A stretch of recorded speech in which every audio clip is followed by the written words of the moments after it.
I've been running late, so if y'all would, Chairman Nimmer, if you would please say our prayer and we'll get started.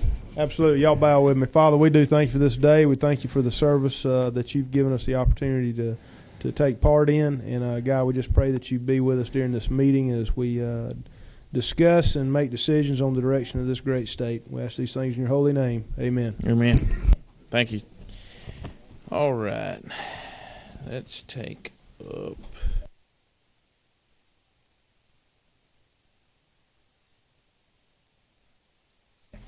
We're going to take up Senate Bill 4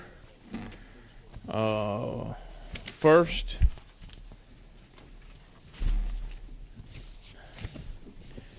Sure we all got it. There should be a substitute in your folder. There's well, we've got 2 amendments that's in there, but they will have to. They're going to be changed according to the to go along with this substitute. This substitute's LC 391043S. Is that the one you got, Mr. Chairman? Does everybody have the substitute LC 391043S? If anybody does not have that, let us know, and we'll get you a copy.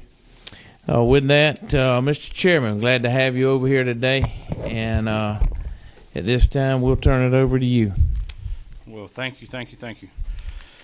I just grabbed this on my way out of the office, so I'm trying to get oriented to this bill. We've been working on a real good House Bill 170 this morning, talking about it a little bit. So got a lot of balls in the air, and I know you guys do too. Senate Bill 4 may look familiar to some of you. We passed this bill almost identical to this language last year, and the House had a version, the Senate had a version, and like many times these things get crossways, and the last few days and last hours of the session last year, it fell through the cracks and didn't make it through. So we're back to try to keep it alive and pass it. If you're familiar with the Beltline project here in Atlanta, I would encourage you to go out and visit it and take a tour. I've done so. It's one of the biggest economic development impacts in Atlanta in many years, I would think, and once you see it, you would agree. There's a lot of jobs being created. There's a lot of private investment being spent on the project. I think it's showing what we all have seen in our transportation studies over the last year and a half, is that the millennials are moving back to the cities, and they're looking for other opportunities for recreation and cultural opportunities. And so the Beltline is coming at a great time. It is a project that has created already more than 4,600 jobs, more than $2.4 billion in economic development within a half mile of the corridor. And it's got good potential. So this bill simply changes some of the code section in the Urban Redevelopment Act, and it allows for surface transportation projects to be added under that code section. It changes the names throughout the bill to conform with other state codes already in the book. So if we can, we'll just go through section by section, and then we can dig into it, and we may ask Jill Johnson or Robert Highsmith to come forward as well. They can speak to more of the specifics if you have any serious, more detailed questions. So section 1 is basically just a definition of surface transportation projects being added to the Urban Redevelopment Powers Act. It is tied strictly to a project like the Beltline because it specifies that it's only in areas where there's a project of 10,000 or more acres and at least 10 transit miles. So that pretty much defines it narrowly to the Beltline project. Section 2 is the key changes are that the bill primarily adds procurement provisions for surface transportation projects to the existing provisions of Code Section 36-61-4. Section 3 is a conforming change, again dealing with the surface transportation projects. Section 4 is a conforming change.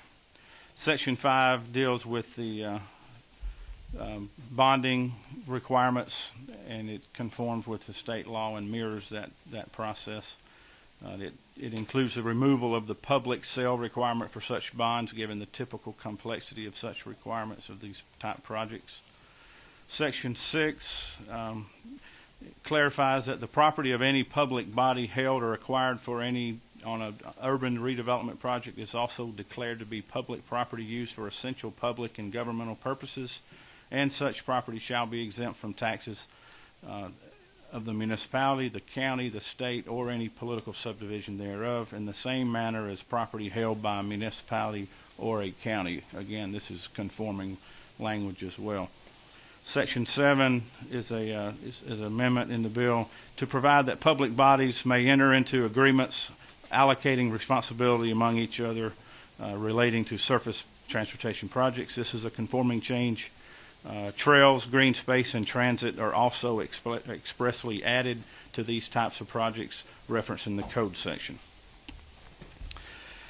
That's a real quick run through of the bill, Mr. Chairman. I'll be glad to look at each section individually and answer any questions I think you may have. Thank you, Mr. Chairman. Questions? Who we got? Chairman Hamilton. Thank you, Mr. Chairman. To my friend from north of me, I've heard this referred to as the Beltline bill, and I just want to clarify. Is the initiative of this legislation to deal exclusively with the Atlanta Beltline, or is there, and I know there's a definition with the 10,000 acres and so on and so forth, but there's been a lot of chatter in the last 24 hours that there are other areas of the state that there's the desire to do this. And so I'd just like for the author to tell me that is this being represented correctly as the Atlanta Beltline bill, or is there the intention to do it for the Atlanta Beltline, but there's also other identified projects across the state? I'd appreciate just that clarification. No problem. I've never had a conversation anywhere in this state of Georgia about any other project that this bill would affect or have any impact on. That's good enough for me. I have had other conversations for the last 2 weeks from our utility companies who have interest in this project and other projects similar, dealing with utilities and the cost of moving those utilities and so forth. And I was approached by a member just a few moments ago about an amendment dealing with an MPO, another part of the state. Other than that, there's been no conversation about this bill being used for any other project. Thank you.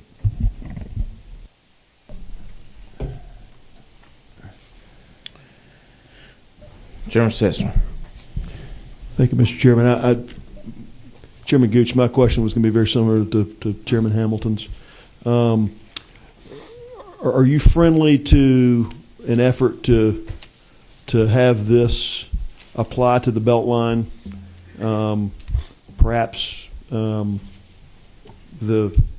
county or adjoining counties that could be serviced.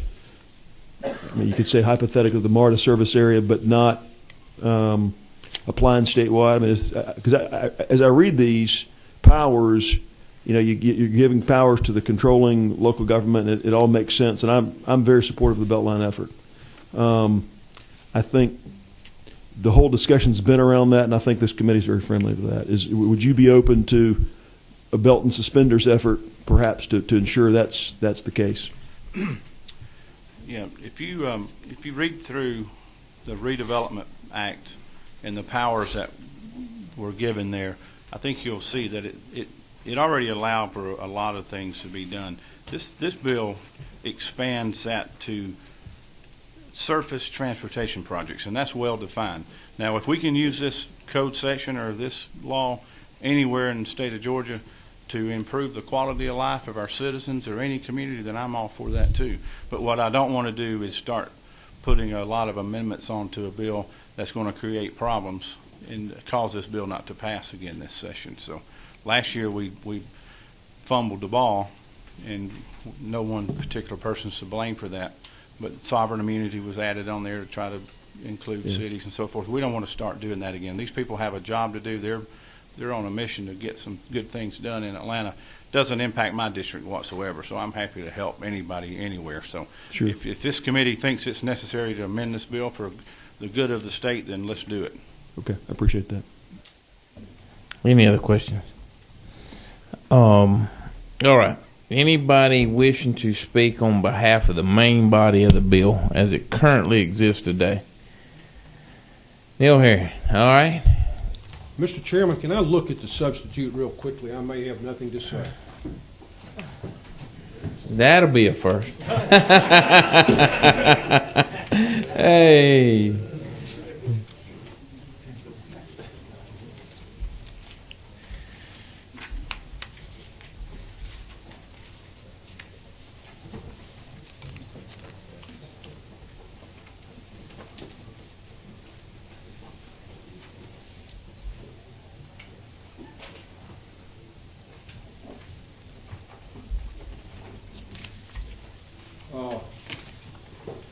I'm sorry, I do have something to say.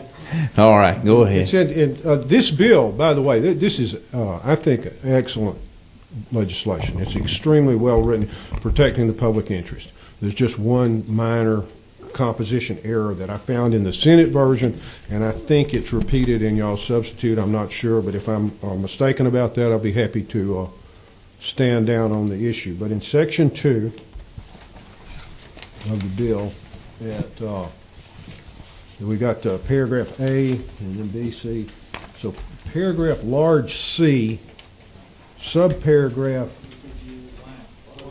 Well, I don't. In the substitute, it would be 158.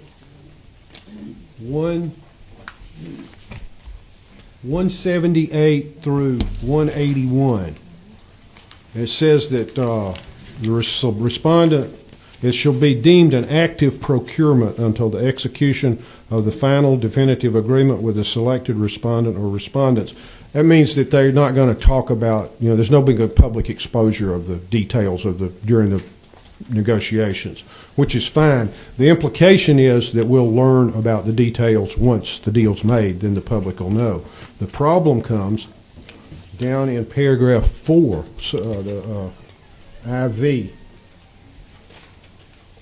below that, where it says at the last sentence, and this is lines 204 through 208, the private financial data or financial plans which qualify as trade secrets of subject data provided by the respondent shall remain exempt from 50/1872 during and after the conclusion of the related selection process.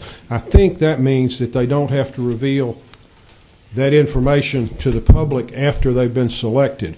It was written in a more blunt fashion in the Senate version. I think that people that are selected should have to reveal that information because we're making a deal with them. They're going to be taking, they're engaged in activity where the public interest is affected. And that's what, I just want to make sure that we're not doing things secretly, inadvertently. Okay, That concludes my remarks. hold on one second, Neil, if you don't mind. Chairman Hamilton. I guess the way I read that is says which qualify as trade secrets.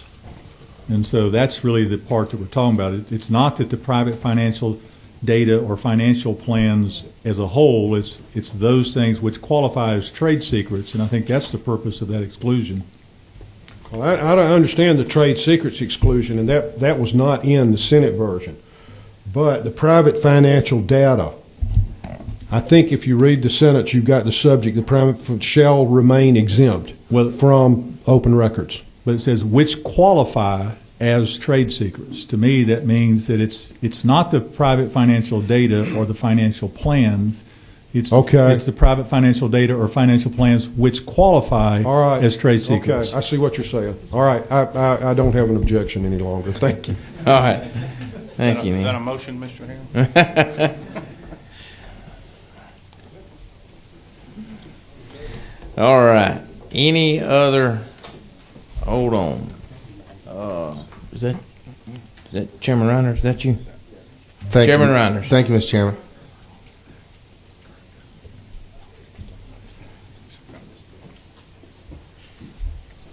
Thank you, Senator. Yes, sir. On line 154, please. In regard to public notice,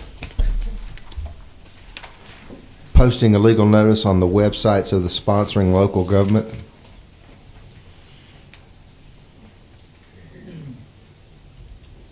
I'm trying to read above it and see where we are here. Okay. And the question I would have would be, that's actually not the legal organ of which the public might be generally used to looking for notices? In the interest of transparency, in these small towns like I represent, and small communities, I would think that in the legal section of the weekly paper, and I don't want you to be accused of not being transparent. I appreciate that. So that should be a simple and friendly enough. Yeah, let me just talk a little bit about that, if we may. I don't know how many of you get the Atlanta Journal. Maybe that's not the legal organ in the city of Atlanta. I'm not sure. It's not. I don't know what the legal organ is. So who goes through the paper every week reading the legal organs to those little fine print notices about an RFP? Now, obviously we're in the legislative branch here, but I was the executive of the county that I used to be the sole commissioner of. When we would put out an RFP or a bid, we didn't rely on the local organ to get bidders to the table. We went to the websites, we went to the local paper, we advertised in the paper, we also put it in the Dodge plan rooms. We looked at every opportunity to get this information out to recruit bidders and proposers for contracts. So, you know, if the Beltline or the city or the county or the state is trying to do something underhanded, the easiest way to do that is to put a little $10 ad in the legal organ and advertise it and bring other people to the table and put a bid in. So I don't know how you ever...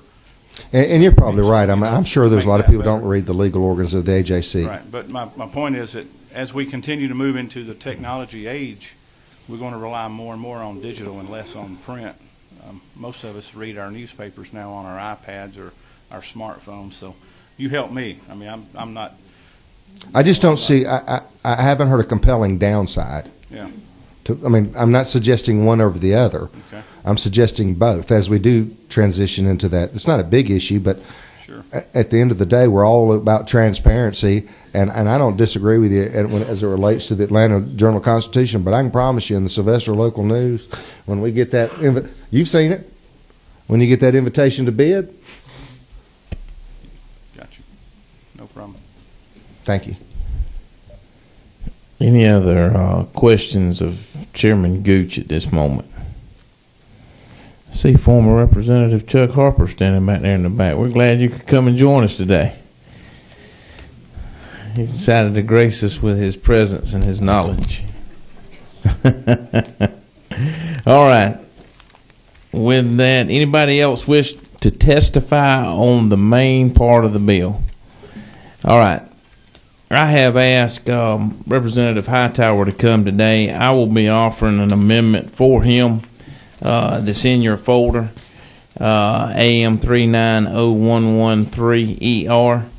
This is an amendment that was actually a piece of legislation that did not make it through before crossover day, and this is a big issue out in Carroll County. And this bill was one that would actually help to solve their problem. And I want to try to... Chairman Reynolds, you got a question right now? Well, I don't want to get ahead of you, but I was going to ask a question on 229 about the 3-year provision. Since we actually say that here at the state you can't do anything for a year, how was 3 years selected upon leaving position? And it says for any participating public body, and I'm assuming that could be locals as well. I just didn't know what the thought process on why the standard was going to be higher potentially at the local level than what it would be at the state level. And I don't have an answer for you on that. I would defer to either Jill or Robert whenever that opportunity comes. I think our rules say 1 year here, correct? Correct. And so I would just wonder why we wouldn't want to mirror state law. Before we come in on Representative Hightower. Robert, do y'all want to, you or Jill want to address that as a learned attorney that you are? Yes, Mr. Chairman. Please come on up where you can be on the camera. We want to get you on camera. I need my lawyer up here. Yeah, I hope he's not charging much by the hour. Pro bono. Let's, and I'm sorry, Chairman Reiners, your question was, should we? On inform- line 229, Right. you know that if we leave this body, that we can't go engage for a year. As I read this, no public officer, employee, or member of participating public body, that could be the locals as well, That's true. and that what you're doing is you're saying you cannot participate up to 3 years, and I just didn't know. I'm sure it's just an arbitrary, but I didn't know if there was a specific reason on why you wanted to hold this to a higher standard than what the current state standard is. I believe, Mr. Chairman, and I've looked at Mr. Waller, but I believe that standard may be in rules for other transportation agencies in the state. How's that bus feel? How's that bus? He's right behind. Don't back- I don't don't- even have to turn the wheel. He's right behind. The intention obviously was to eliminate any concern that someone might, we've been passing revolving door prohibitions for 10 years now, and the intention was to make abundantly clear, because of the length of these projects can sometimes go 10, 15 years, that cooling off period that is 1 year for lobbyists, Mr. Chairman, in the statute is sufficient. But obviously the will, if it's the will of the committee to shorten it. I didn't see it a biggie, but to me it kind of flagged that I don't want somebody local to necessarily be denied either. I'm sorry that I don't have it at the tip of my tongue, but I believe that perhaps somewhere in either regulation or in bid processes for other types of procurement, that may be where that had come from, but I don't have that at the tip of my tongue. Thank you, Mr. Chairman. Thank you, Mr. Chairman. All right. Any other questions right now for Chairman Gooch or his legal counsel? All right. With that, Representative Hightower, you want to stand or you want to sit?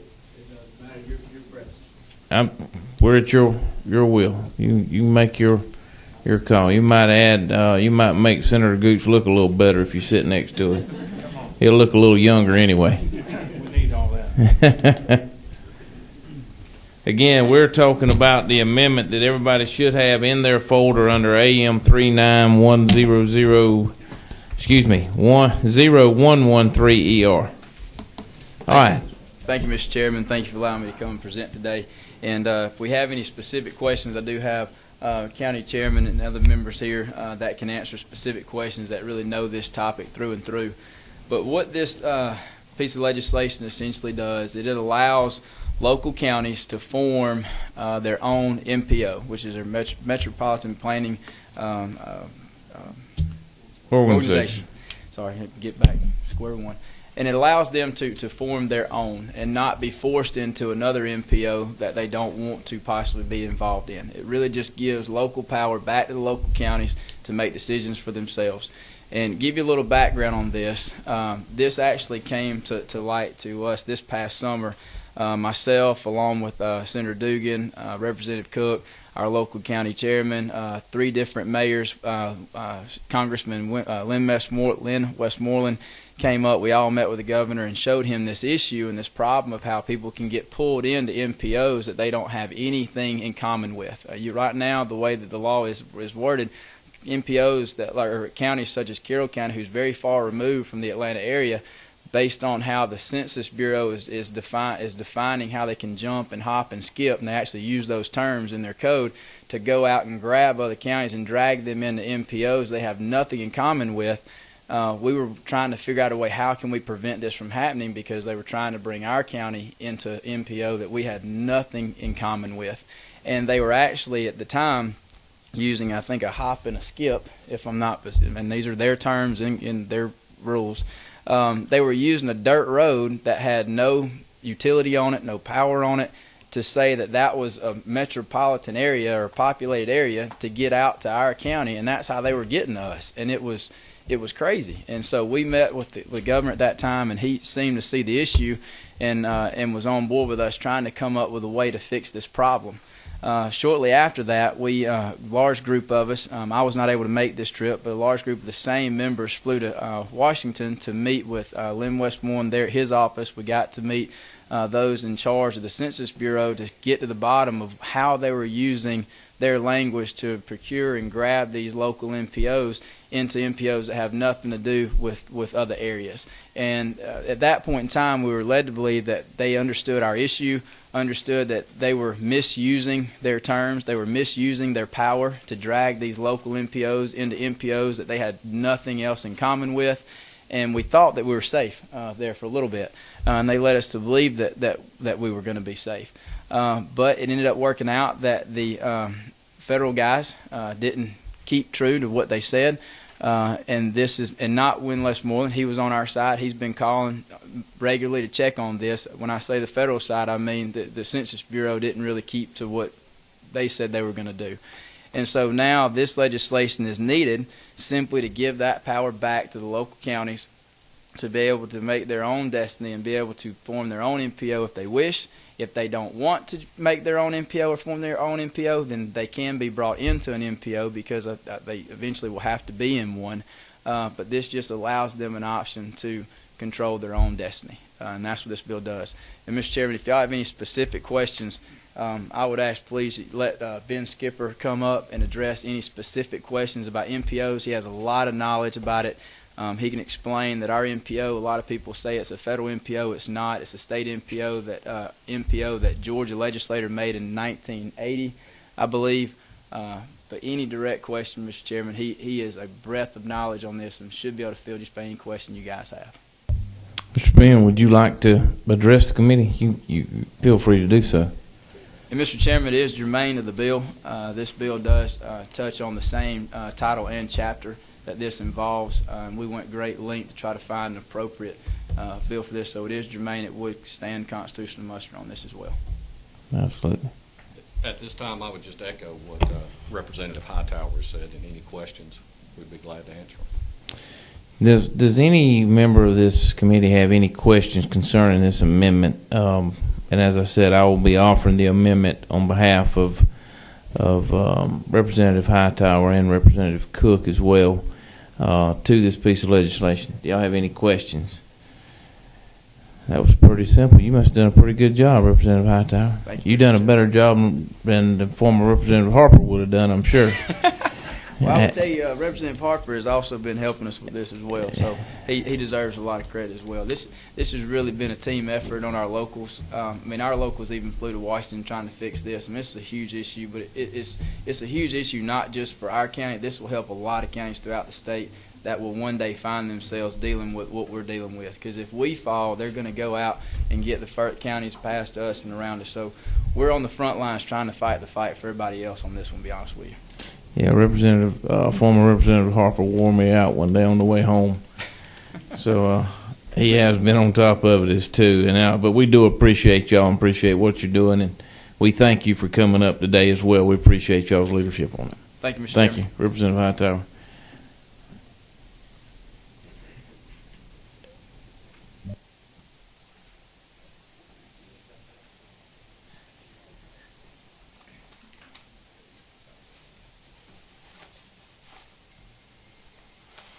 Does anybody wish to comment on this? Scott? Thank you, Mr. Chairman and committee members. Scott Haggard, Atlanta Regional Commission. Just wanted to comment on the amendment.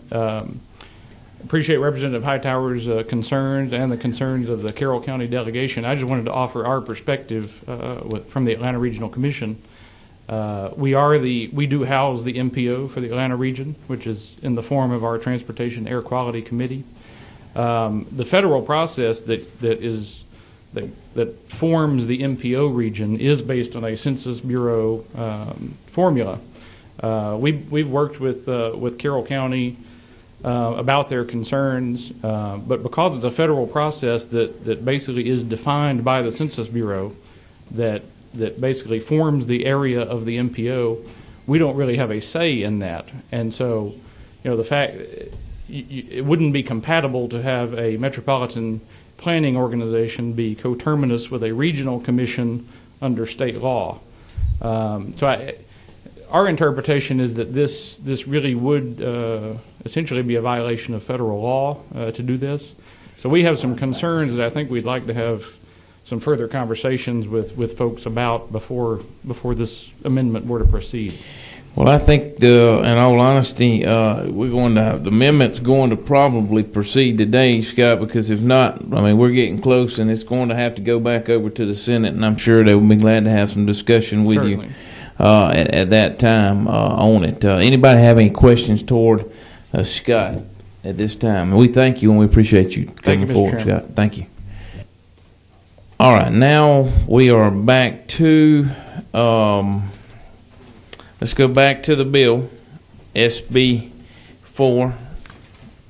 We turn Chairman Gooch back on. Excuse me, I should say our whip now. You left the chairman rank, yeah. Good timing too, wasn't it? Yeah, absolutely, absolutely. Aren't you glad you did? And you still got stuck with it. You know, back home we have a lot of Cherokee Indians, and an Indian chief told me one time timing is everything. Absolutely. We were talking about a rain dance one day. He said, son, timing is everything. Hey. Can I say one more thing? Absolutely. All the utility companies in the room aren't completely satisfied with this language in this bill, and we've talked to some of them. Some of them are good now, and one or more may not be. So I don't want to leave here with the committee thinking that everybody's 100% on board with this. So when the proper time comes, I hope that group will come forward and talk to you, and I think Representative Hamilton will discuss that as well. I just wanted to make that known to the body. Sure. Any other questions on the current body of the bill to I'll still call him chairman because he's our former chairman of transportation over there, Chairman Gooch. All right, let's go, before we go on and start taking action, Chairman Hamilton, do you want to discuss your amendment? Thank you, Mr. Chairman. This is an amendment. Let me tell you, I have pledged to the author, my delegation member, from the very beginning that I would not do anything that would cause him any great concern. And I have an amendment that I'll say it this way. I think it's worth discussing. I think it's worth letting the committee decide. And I think the author will acknowledge that that's what we've agreed to do. So with that, I'll bring us forward. Basically, and here's how I look at things. If the members want to turn to page 7 of the committee sub, basically what we're doing, or the amendment strikes line 240 through 243. The amendment that you have before you has the right new numbers, but I failed to put the right new sub number on it. But and here's why I did this. The author eloquently stated about the Atlanta Beltline, mentioned that it's over a $2 billion economic development. Use some big numbers. Well, that means to me that local government and the taxpayers of that local government are receiving some economic benefit from that enterprise.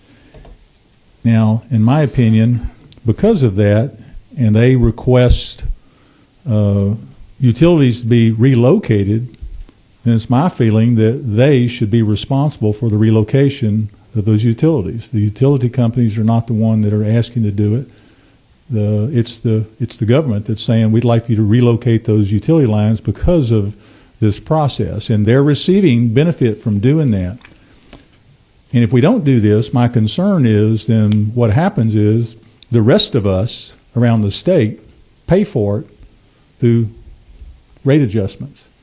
They'll simply eat that cost, and it'll be a cost of doing business, and so the rest of us outside the Atlanta Beltline will basically subsidize the relocation of those utilities. And that's really the purpose of the amendment, is to say that if the local government's going to ask to have that utility relocated, then they should bear the cost of doing that. And that's really what the amendment does. Chairman Reiner. Thank you.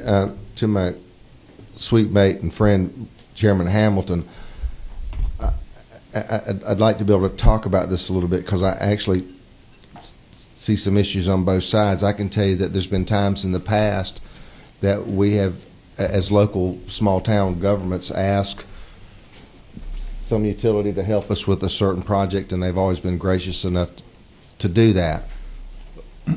If they don't do that, while the cost can be passed on by the utility of the world, if they don't do that and the local government does it, then frankly that cost is passed on to the taxpayers for their cost. So there's a pass on regardless, because it's just the cost of doing business.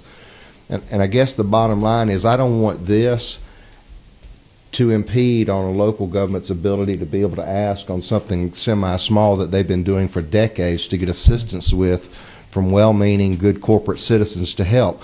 So what I'm wondering is can this be modified in some way, the amendment, to get you where you want to go in some way that says any new, I don't know, urban project or whatever, however we're choosing to define it, but it therefore can't be used on contracts that are currently in place or currently in negotiation, or so small that it prohibits them and gives them cover in the future of not helping local governments. Did I say that right? Right. Is there some way to split that baby a little bit on belt lines and things of this nature where they don't have to pass the cost on? I'm willing to help them there, but I don't want my little city not to be able to say, do you mind moving this telephone pole for me? Well, and I appreciate that, and talked to the senator about this when we originally did this. I guess the legal interpretation I would have is, does this not only apply to the Beltline? Well, I'm wondering if you can't, this isn't going to be a legal definition, but I'm wondering if you can't put on your amendment in terms of bids awarded or contracts awarded over X amount, or as of date certain, or in new projects of X amount of magnitude. I think somewhere I saw where it said 50 years. You know, it seems like to me there would be a way to define to not be able to shift that cost onto the utility, which I don't want to do, but where they can't use it to help a small government. I don't know if there's a way to tighten up that definition a little bit. Well, but it's my understanding that this provision only applies to the new surface transportation project. So this does not go statewide. It's only on, in this particular case, if the Beltline is the only project in the state of Georgia that is operating under this, that it only applies to the Beltline in the city of Atlanta. So you don't, if you never have 10,000 acres and 10 miles of rail and all those other things that you don't do in your area, this will never apply to you, is my understanding. Then what I would like to make sure that we do is to have that understanding as part of the amendment, so we don't get into a situation down the road where we're asked what was legislative intent. How you write that in there to ensure that does take care of it, I think solves the problem. And I don't know, I'd like to hear from the ACCGs and the Municipal Association on something like that. I don't want the cost passed on to utility, but if what you're saying is accurate, which you said is your understanding, then I don't have a problem with it. But I just want to make sure that in that amendment it's covered 10,000 acres and so forth and so on. Well, again, it's my understanding this amendment only applies to this code section, so therefore it's only going to be for those surface area or surface transportation projects. And you know, we heard the author say at this particular time, this is the only one that we're aware of. And you know, down in your area, unless you're prepared to have 10 miles of rail and 10,000 acres put together, then this would not apply in your particular area. We could only dream. We want that. All right, Chairman Reiner, Yes, I'm done. Okay. Thank you. Any other questions currently to Chairman Hamilton on his amendment? I've got that you, Chairman Burns. Mr. Chairman Hamilton, can you quantify a little bit better the magnitude of these franchise fees from a dollars and cents standpoint? I don't quite. Doesn't have anything to do with franchise fees. This is the relocation of the utility. Well, but what's the fees they get for? No, and I think that's part of the problem that the opposition, I've heard of this amendment, is they're trying to say, well, companies already make all this money on franchise fees. This has nothing to do with that. It's just saying they're operating today And if you request them to relocate their utilities, there's a cost associated with that. And all this amendment is trying to do is to say, since the local government is requesting them to relocate those utilities, then I think it's a very reasonable request to say the person requesting that, by the way, we've already said they're going to receive an economic benefit by this project. So they're going to receive money. The local government's going to receive money in exchange for this. So to me, it's reasonable for them to pay the cost of it. Well, it may not, Mr. Chairman, may not be a franchise fee. I may have characterized it incorrectly. What's the benefit the local government receives currently for allowing the right-of-way to be used for these utilities to be there? Can we quantify that? It's not necessarily a negative question. I'm just trying to. I have no idea what that is. The point is we're not asking the local utility to justify their rates. It's the fact that we're adding a cost to them doing business, and it's simply a recapture of that cost. Again, I'm not trying to be the bad guy here. I just think it's a reasonable request that sometimes government likes to tell businesses what to do and then enforce them to pay for it. And I'm just saying, in this particular case, the local government is the one requesting that private company to spend money for the convenience of the government. Yes, they're making money, but they're asking them to do that. So is it not reasonable to expect some type of cost sharing back with that respective government? Because, again, as I would say, and I'm not trying to make Atlanta be the bad guy, but if they're getting the economic benefit in this example of that, then why should I, in other parts of the state, have to bear the cost with a rate increase on those same utilities because Atlanta got that benefit? You said the key for me, both parties are benefiting.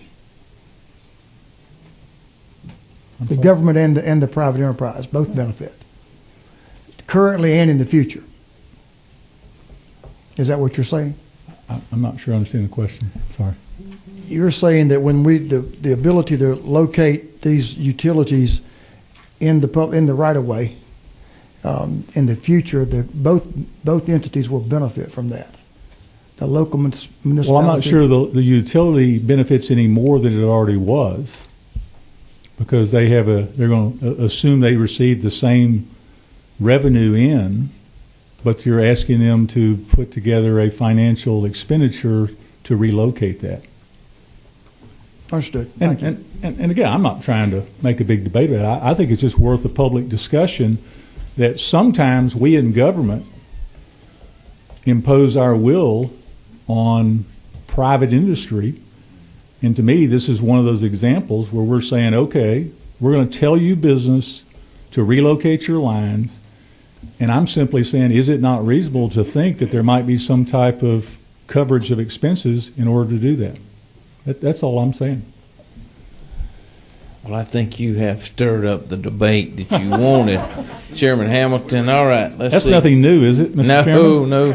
All right, let's see. Let's go to Representative Bryant. Thank you, Mr. Chairman. My question is, doesn't these utilities already have an agreement when functions like this take place? Here would be my example of that. If they already have an agreement, then why would they be afraid of this? In other words, if they've already agreed they're going to pay for the cost of it, then why should they be opposed to this? Well, I'm not that familiar with it, but I guess the question is, if an agreement is already in place, why the amendment? I'll turn around and say, if the agreement's in place, why would they be opposed to the amendment? We're simply restating. I don't know if there's an agreement or not. Mm-hmm. That's all I have. Excuse me, Chairman Sessler. Thank you, Mr. Chairman. I don't want to wade too deeply into this. I will, just perhaps for clarity for committee members, I kind of dug into this yesterday some myself and would offer to Chairman Hamilton. I was asking the question around which projects are utility relocation costs typically borne by the government and which ones are typically borne by the business. I found out in digging deeper that for road projects where utilities are operating on right-of-ways, and you've kind of got the ability to use condemnation if you needed to, it's not needed. But those kind of projects that are of direct public use in a roadway, right-of-way context, typically those costs are borne by the utility. On private-public partnerships, where there could be any development authority bonds being used for an economic development project, typically the project bears those, not the government. And even for what surprised me, even for public projects, parks and things that are not roads and of that nature, but they're parks or quality of life improvements, that those costs are typically borne not by the utility provider, but those costs are typically borne by the project, by the government entity. So they're both public and private projects that are where these costs are borne. So it's really not out of step with that approach. That if this falls more in the lines of an economic development project or a public project that's not just a road, these have been borne by governments. Lastly, I would say, and this is a clarification, the entities that, like a power provider, which can take these costs and roll them into their rate base, and their rate case are able to pass those on to consumers without any direct hit to them. In entities that are deregulated, they can't just bear that, they can't just pass that on to the PSC into a rate base. Those are directly borne by the company themselves. It is a different circumstance in those cases. So that backdrop led me to support the amendment, Mr. Chairman, but I wanted that for clarification. And, Mr. Chairman, can I clarify one question that Chairman Burns asked me? Franchise fees, let's clarify. Franchise fees are paid to the local government by the utility. And so that's where the fee is. And so the government is already benefiting by having that utility in their right-of-way. And when you relocate that, you ask that to relocate that, there's no financial benefit to the utility for doing that. It's just a cost. And that's all this is trying to do, is recognize that there's a cost associated with that. All right, let's see. I'm going back to Chairman Burns because before I come back to Chairman Reiners, because that was addressed with Chairman Burns' question. I understand that, but I was just trying to quantify what level of fee. Is it a low fee? Is it a medium fee? Is it some higher amount? That's my question about if you could afford to do something to help yourself. If the charge is high enough, that's all I was trying to quantify was the number. But I understand your explanation, so thank you. All right, hold on. Let me go to Chairman Reiners first. Thank you, and I appreciate Chairman Hamilton's explanation to me, and this is going to be where I probably should have went to law school and could never get in.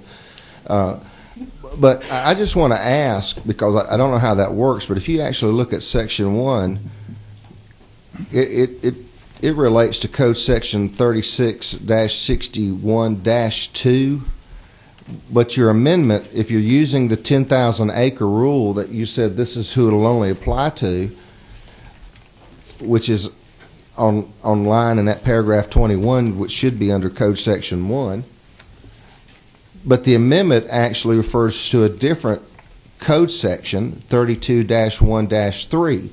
And so I guess my legal question is, are we sure, since this is actually written about the 10,000 that says it should be in 36-62-61-2, then if this amendment covers this, then shouldn't that be in the same code section?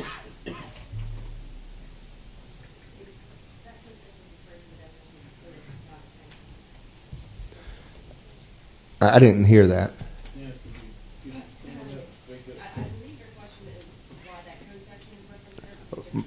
My question is, if he's referencing that this is only going to be defined by what's in here, we can nip this all in the bud. Is he correct in your legal opinion? Yes, your surface transportation project is defined in Right. the previous code section, and that's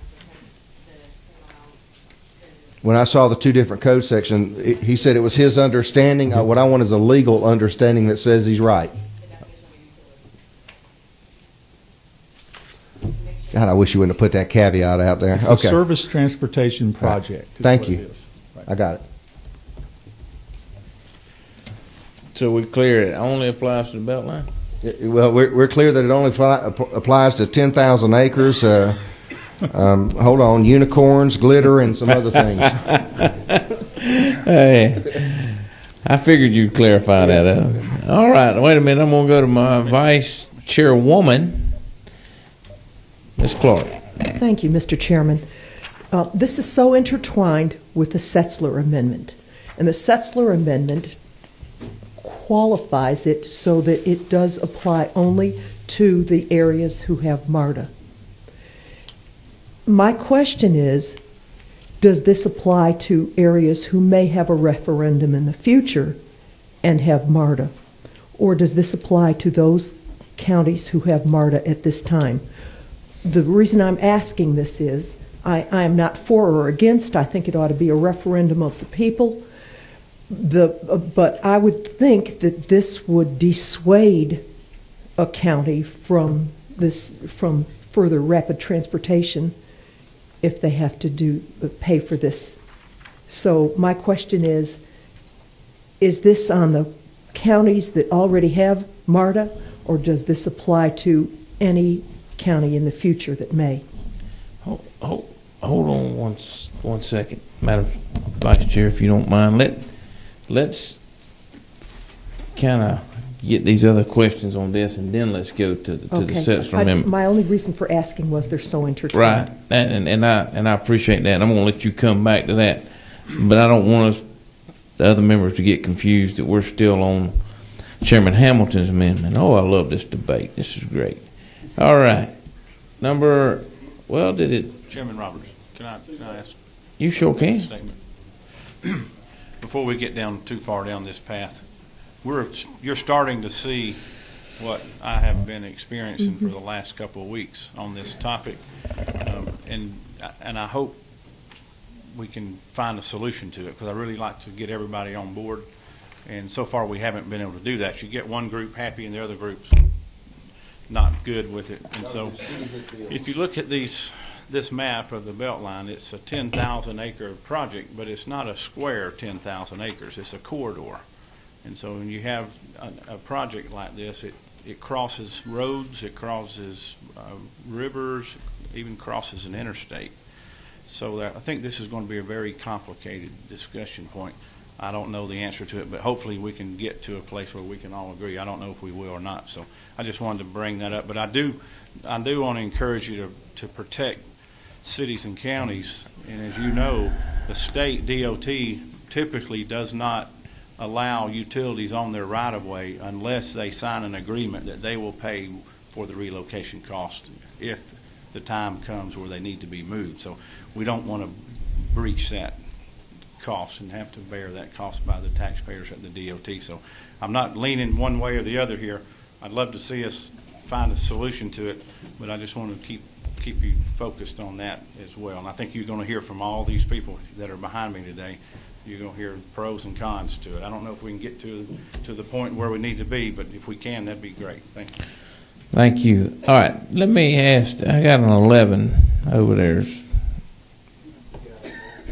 He just got up and left. It was finally got time for him to ask a question.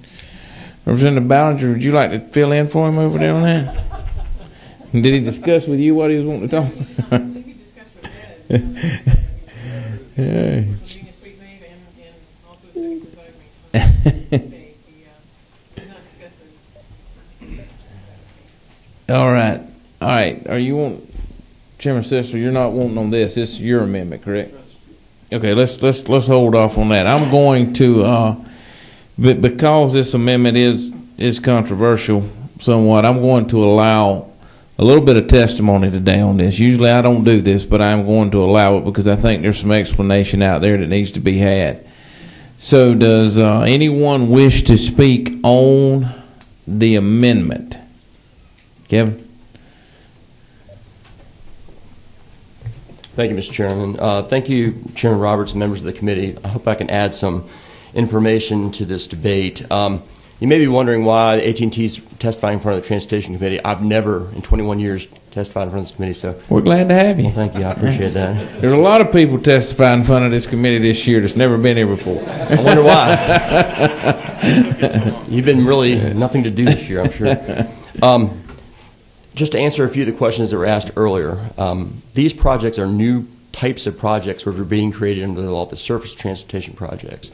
The reason we're interested in this issue is because, quite frankly, we've been through a bad experience in our own regard with the Atlanta streetcar.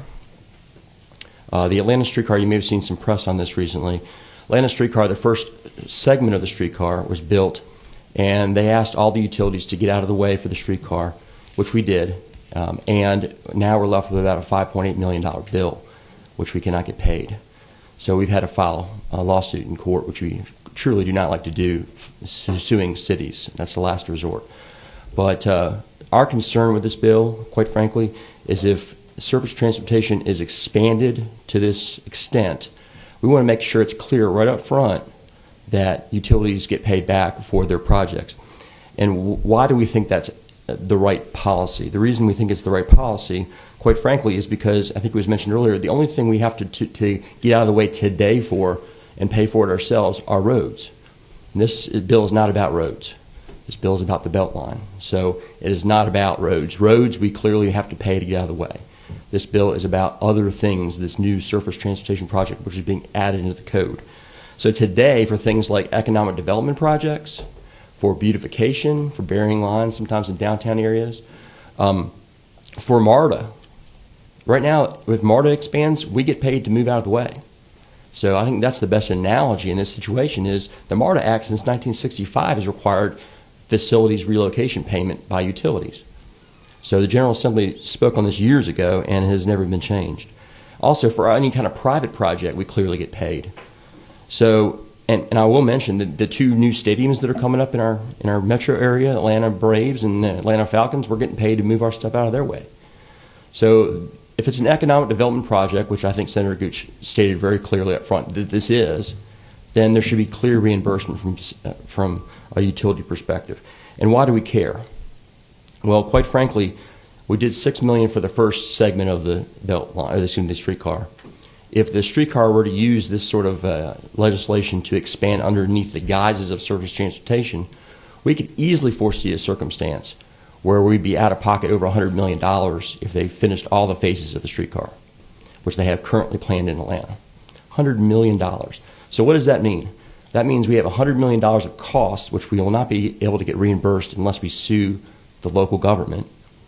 And if we pass it on to our consumers, we have 1.8 million landline subscribers in the state of Georgia. We pass it on to our consumers, that's $55 per customer statewide.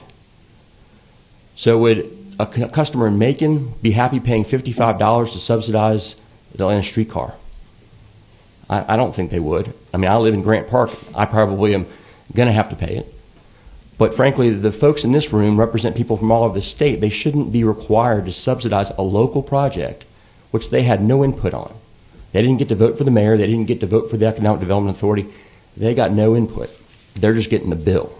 That's our concern. So ultimately what I'm saying is we support Chairman Hamilton's amendment. We would encourage your support. It is limited just to these new projects. It is not expansive. It does not touch on other kinds of projects.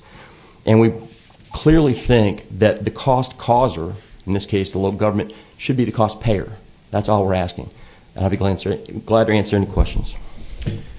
Thank you, Kevin. One question I know that's about to come up is, according to Chairman Hamilton, that this amendment only right now currently applies to the Beltline. That's correct. So the question is the streetcar, if the expansion, is it with only in the Beltline? Well, what it says is surface transportation projects, and that's defined in this bill. It's a new definition being added in. So if the streetcar were to use that definition to expand underneath the definition of surface transportation project, then we'd be in the same boat with the streetcar. That's our major concern. Quite frankly, when the Beltline expands, most of the time, we do get paid today. So why would there be an objection to this amendment? If they're already paying us to get out of the way for the Beltline, then why would they object to this amendment? Well, and then that part of it I think the members will be deciding. I think, though, that some of the questions is going to be is, Chairman Hamilton, your amendment, according to what you said, was only applies to the belt line.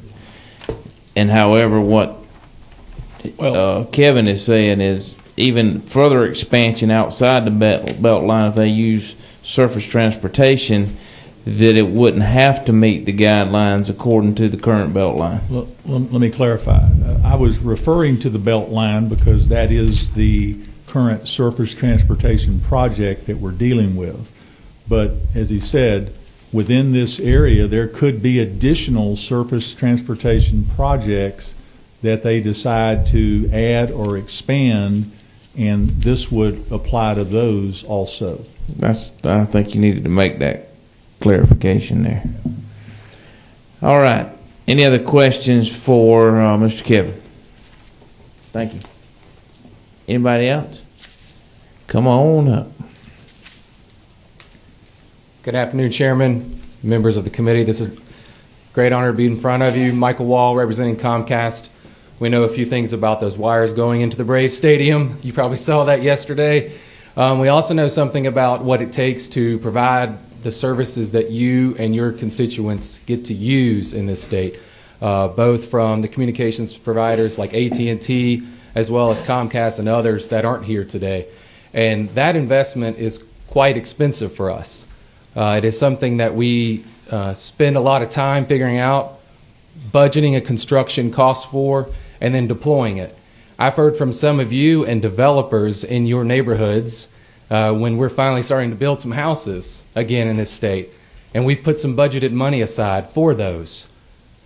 But if we have to stop, pull that money back, and use it where we're relocating facilities and not being reimbursed for those, then those new subdivisions, that new development, the deployment of advanced services to those will have to come at a cost.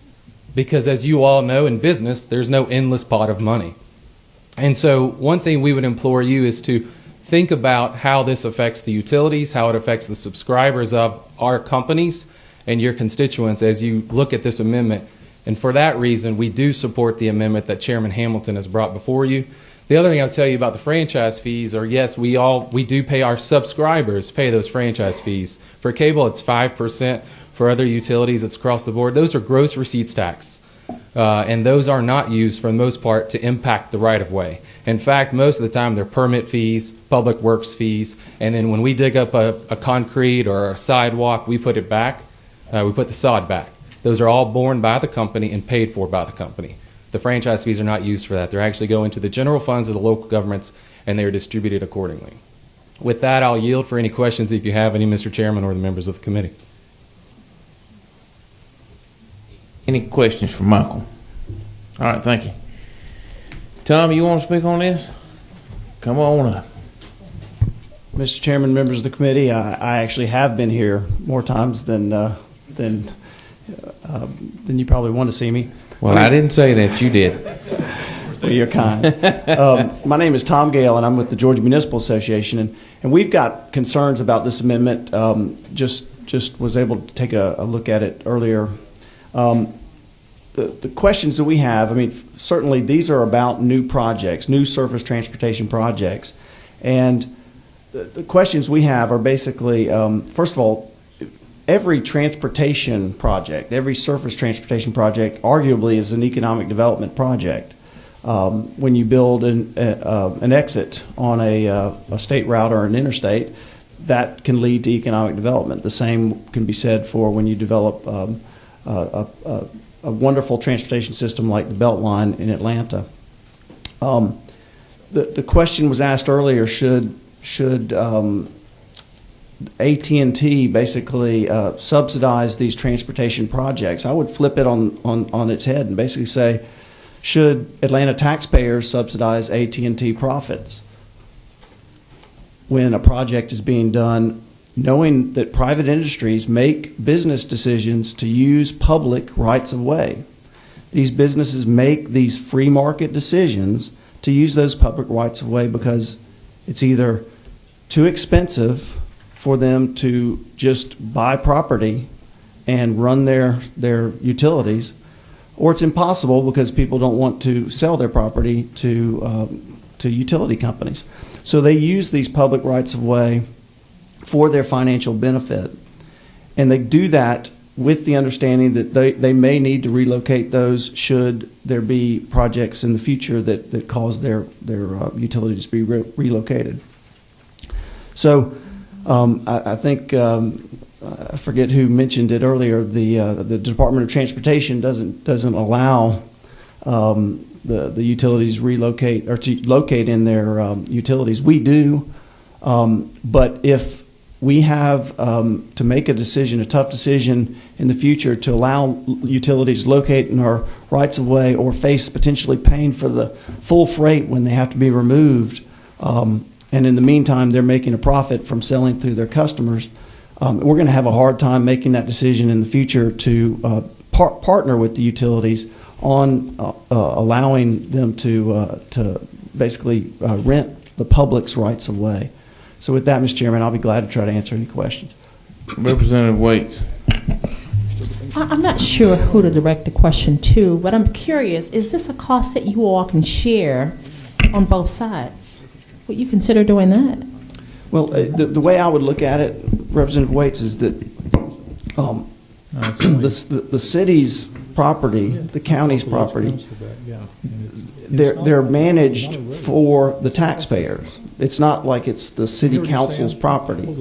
And when a private for-profit company comes in to rent a public rights of way, the for-profit company doesn't share their profits. They pay a fee.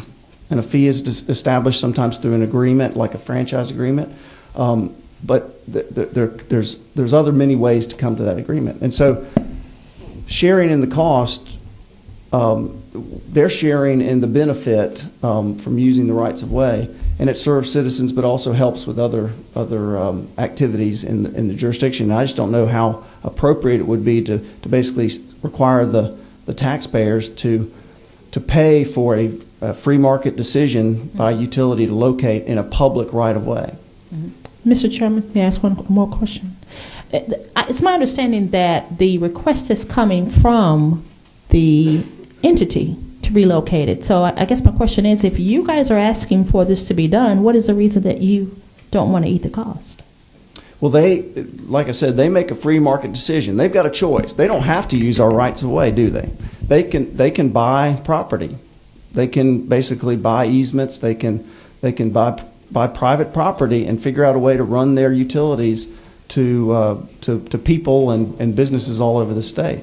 But they don't. They choose to work with public rights of way because it's easier. The public rights of way are there, and usually it's at a rate that's very reasonable for them to make that profit. So they have a choice, and they make that decision because it's the path of least resistance for them. But now they're coming back and saying that for these new projects, and every project is arguably a new project, right? If you're doing any kind of change to a road, it's new. So arguably they're coming back again and saying, you know what, we need a little bit more cushion for our shareholders. Chairman Hamilton, are you wanting to address? Go ahead. I'm just trying to understand how the cities are so opposed to these profit-making companies out there. The city or the county is the one requesting this. It's not, and so if you request them, and you talk about the money that they make, well, if you request them to relocate their utilities, they just made less money. You're taking money out of their coffers. By the way, you keep referring to road projects. Belmont's not a road project. This is a rail project, not a road project. And you mentioned all those roads out there. This does not apply to that. And I think it's just really interesting how, once again, we sometimes look at government as anti-profits. We're going after these companies because they make profits. And the simple reality is, yes, they make profits. That's why they stay in business. And if we allow government to continue to force them to spend money with not being able to recoup that, eventually we won't have any companies making profits. Chairman Hamilton, I would suggest that you're mischaracterizing my comments, but I would argue that if you look at the definition in the bill, it is broad enough so that it's not just rail. It deals with other types of transportation. And the local governments are initiating these projects, usually with the buy-in of the folks who send them to office. But did the local governments ask the utilities to locate in their public rights-of-way, or did the utilities actually make the request to come in the rights-of-way to begin with? I would argue that they made a business decision. And you're being paid for that too.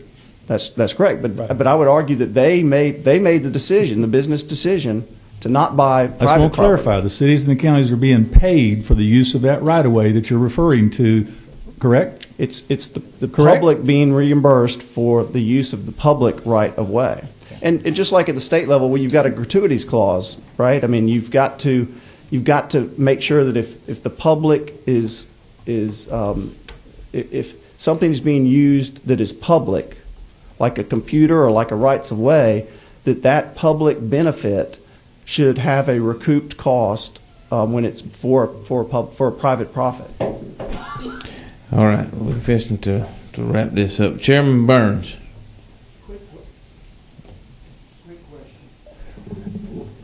Obviously, we could have anticipated there'd be improvements when you allowed these companies to go in the right of way.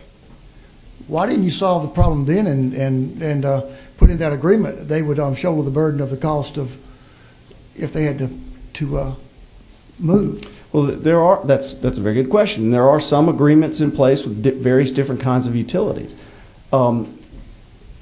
Conversely, I mean, if the utility wants to use a right of way, you would think that these are savvy business people, that they would say in coming to the local government, hey, we want to make it ironclad when we use your public rights of way that if you have an improvement to this roadway that benefits your taxpayers, that your taxpayers have to pay for it. But obviously that's not the case, or else they wouldn't be coming with an amendment that would essentially shift the cost from the private sector to the taxpayers. All right, Representative Watson. Thank you, Mr. Chairman. I don't have any surface transportation projects in my area, and so I'm just curious. I mean, I feel like if there's cost incurred here for the taxpayers here in Atlanta are going to pay for it. If the utilities have to be involved in it, the people in rural Georgia and my part of the state are going to have to help pay for it. Is that a correct statement, or am I misunderstanding? You know, the utilities are making these decisions to locate on rights of way, and the bottom line is that you're asking taxpayers in one community to subsidize AT&T, and my concern is that this would shift the cost. Basically, I don't know if I'm answering your question correctly, but I assume if the utilities companies have to pay for this, then they're going to pass the cost on to everybody in the state of Georgia, not just those individuals and taxpayers in that certain area. The key is, if surface transportation projects are used in the future, and I think we heard earlier that that's going to be an applicable definition moving forward should this be adopted. That's a concern moving forward, regardless of where you are in the state, which taxpayer you are. It may be Atlanta one day. It may be some other location in the future. All right. I'm going to allow one more person, and then we're going to get done with... You wasn't the person I was thinking of. Briefly. GMA had their point. I'm going to let you have yours very, very brief. Mr. Chairman, I appreciate it. Sean Adams at ACCG. What I want to point to, the concern that we have is more about the potential for setting a precedent moving forward on other projects. And I've heard a lot about what they do now in economic development projects. So I just briefly want to point out OCGA 366116A2. This is under the Urban Redevelopment Powers Act. And what this basically says, for the purposes of these projects, by an agreement with or without consideration, the local government entity may, or the project may incur entire expense of any public improvements. And what this basically says, they have the ability now for these economic development projects to enter into these agreements. It's not a shall. It's not automatic under Title 36 on an economic development project that these are always paid. It may be the case more often than not by way of an agreement. And so all that I want to make sure is what I'd hesitate to do, you have language from line 240, 243 now that kind of makes sure that law as it is can stay that way, that we have no problem with as a part of the substitute. Our concern is setting a precedent moving forward of placing a mandate that this automatically be incurred by local governments when there's already a process in place for heavily sophisticated parties to reach an agreement as to how these costs are incurred. Mr. Chairman? Briefly. Wasn't that precedent already set with the MARTA Act of 1965? Well, Mr. Chairman, I don't know. I know I wasn't around in 1965. What we don't know, and this is the concern about the precedent, the MARTA Act, it was clearly rail-specific in authority. We do not know why that language was put in there. Was it subject to the federal dollars that came down as a part of that project? But it's been was set. It specific to a rail So your project? objection was the precedent, and what I'm saying is the precedent's already been set. And what I'm speaking to with that precedent is we don't know why it's there. That was specific to MARTA in general in those counties. It's very clear. Surface transportation is dealing with, I mean, it's transit, but it's also, you've got multiple definitions there as where it's fallen into. And as Senator Gooch said, it can cross jurisdictions beyond the MARTA Act as the counties that were a part of that original act and what was in there. And you've got two components here. You've got Title 36, which is what this falls under, an Urban Redevelopment Act, which is a may. MARTA is a separate issue that we don't know why they set that precedent. Well, and again, I don't want to see this 30 years forward. The point is you're saying you don't know why. I don't know why either, but it's been set. Your objection was that you're setting a precedent. My point is the precedent's already been set. And with all due respect, and I know I didn't get a chance to talk to you beforehand because I didn't know you were bringing this amendment until we walked in the committee. So, please give my apologies to that.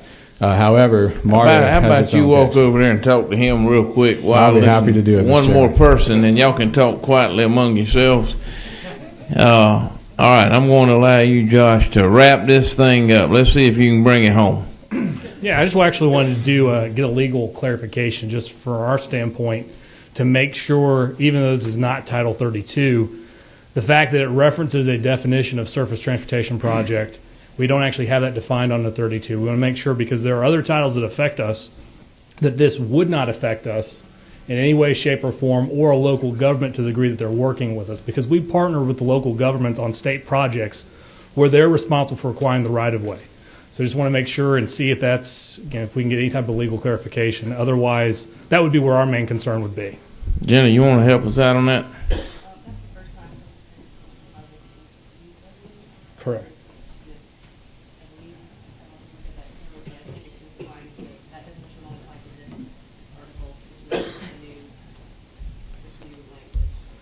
So, I mean, for us, we have in Title 40 the traffic operations section. That there are definitions there that impact us, even though we're primarily in Title 32.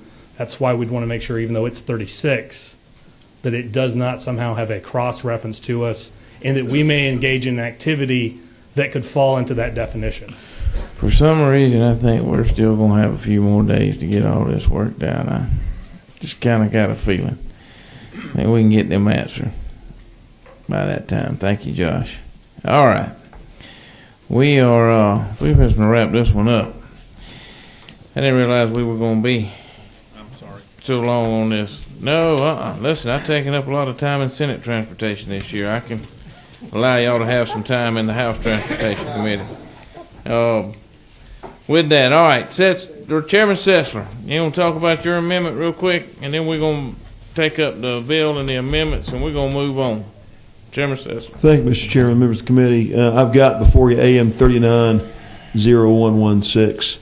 I appreciate Senator Gooch's clarity that this is really directed at creating a structure for the Beltline to be successful. I think it's a project that folks around the state have been wanting to see be successful for some time.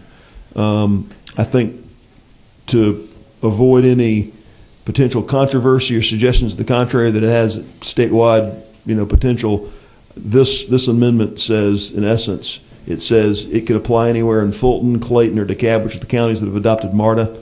That's broader than the Beltline's current service area, but it would allow expansions or branches over time that, I don't think anyone has an issue with, but I think this provides the belt and suspenders that you've got the confidence folks understand what they're voting on. All right.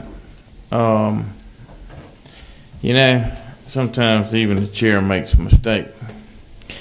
And any discussion on Representative Setzler's amendment? With that being said, I'm going to go back on my word because I got allow the Beltline to actually speak on Chairman Hamilton's amendment. So does anybody want to?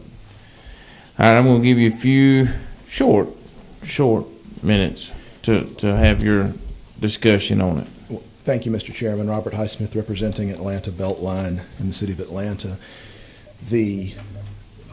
As the chairman, as you noted, this measure has passed your committee several times, Yes. passed the Senate several times, and because the same version never passed both chambers, it didn't become law last year. Of course, this issue of utility relocation wasn't raised last year.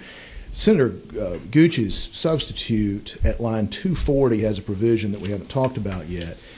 And that says that, this was language that we didn't propose, but came out of the discussions around this issue over the past couple of weeks, and it goes to the question that y'all asked Ms. Doldy, which is what is existing law, and what the substitute currently says is that nothing in this code section shall be construed to modify, amend, or supersede a provision of franchise agreement, which it probably couldn't anyway because those are contracts that we can't abrogate by statute, or limit any statutory or common law rights relating to liability for relocation costs, as that term is defined. And there are several statutes that I'm sure Ms. Doldy will advise you on once she's able to look at it. One of them is 32-4-92, which provides for municipal streets and the payment of relocation costs in that environment.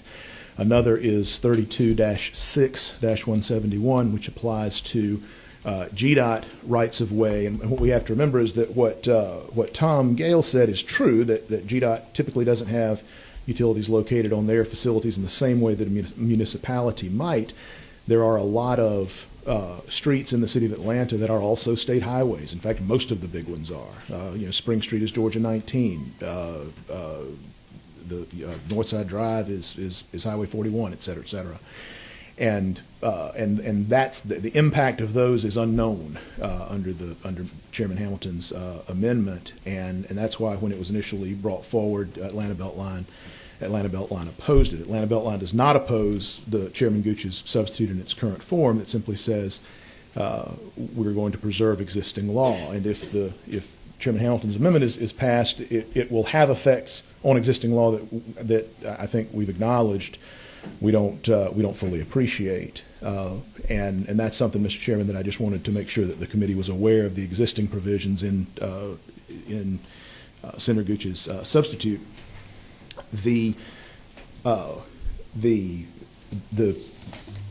As an earlier witness testified, Beltline has been paying relocation costs where there's not a provision for them not to. If there's private land that Atlanta Beltline has gotten an easement on, and it wants to use that for parkland, or have a private land that they've acquired, because Atlanta Beltline is a quasi-private corporation. It's not the city of Atlanta itself, and so when it doesn't have the same powers that the city of Atlanta has, and so when it acquires private land to do the East Side Trail or any of the transit components that are in development, existing law doesn't always provide that the city can make a utility pay for the relocation of those. What is clear is that if you're in a municipal street or if you're in a state highway, that those costs will be borne by whoever's moving the utilities. And I'm no more able than Ms. Doldy to sit here today and tell you exactly what effect on those existing laws Chairman Hamilton's amendment would have, but it would absolutely have one, and that was the intent, I believe, of the language beginning at line 240, was to say, we're not, if there's existing law governing this, we're not going to change it. And we thank you again, Mr. Chairman. I think this is the fourth time you've heard this bill, and we'll keep we'll keep whacking at the moles as they pop up and try to get it enacted into law. Yeah, for some reason, I don't think it'll be the last. That's comforting, Mr. Chairman. Hey, I'm talking about from the standpoint of I think we'll be back from the Senate, and then we'll try to all get an agreement to get this bill out. I will say this is a piece of legislation that as if you've heard here today, that we have dealt with several times. It's important, and we do need to do what we can to try to move this along, not by no fault of their own. They have got tied up last couple of years, and as Representative Wellman would say, on all these tacking on that has occurred. So with that, any questions?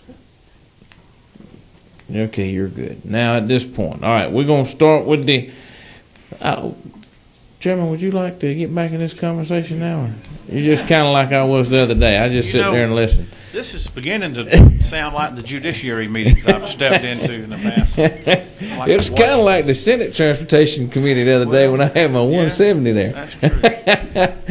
Just having fun. No, I'm good. Again, I think you realize now what I've been going through for the last couple of weeks, trying to get people to work together, and 90% of the time you find a compromise. I don't know where that is today, so I'm just hoping we can move the bill and keep it clean and pass it through your chamber. But you do like my amendment. I love your amendment. Okay, thank you.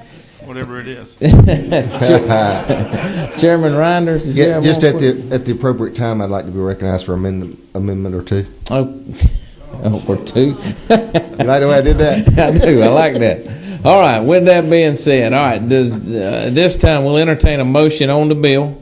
Do I have a motion to pass? I have one. Do I have a second? I have a second. All those in favor? Whoop. I'd like to jump on in there. I wanted to move. I wanted to get ahead of myself. Yeah, I forgot I had an amendment that I wanted to do. Okay. Now that we have a motion and a second, any further discussion? Of course, there are some. All right. I'm going to take up, naturally, of course, my amendment first. We're going to call it Amendment 1, and that is the one that you heard from earlier. I second that. All right, we've got a motion second. That is the one that Representative Hightower talked to me about. Anybody have any other questions on that? This is that is 0113ER.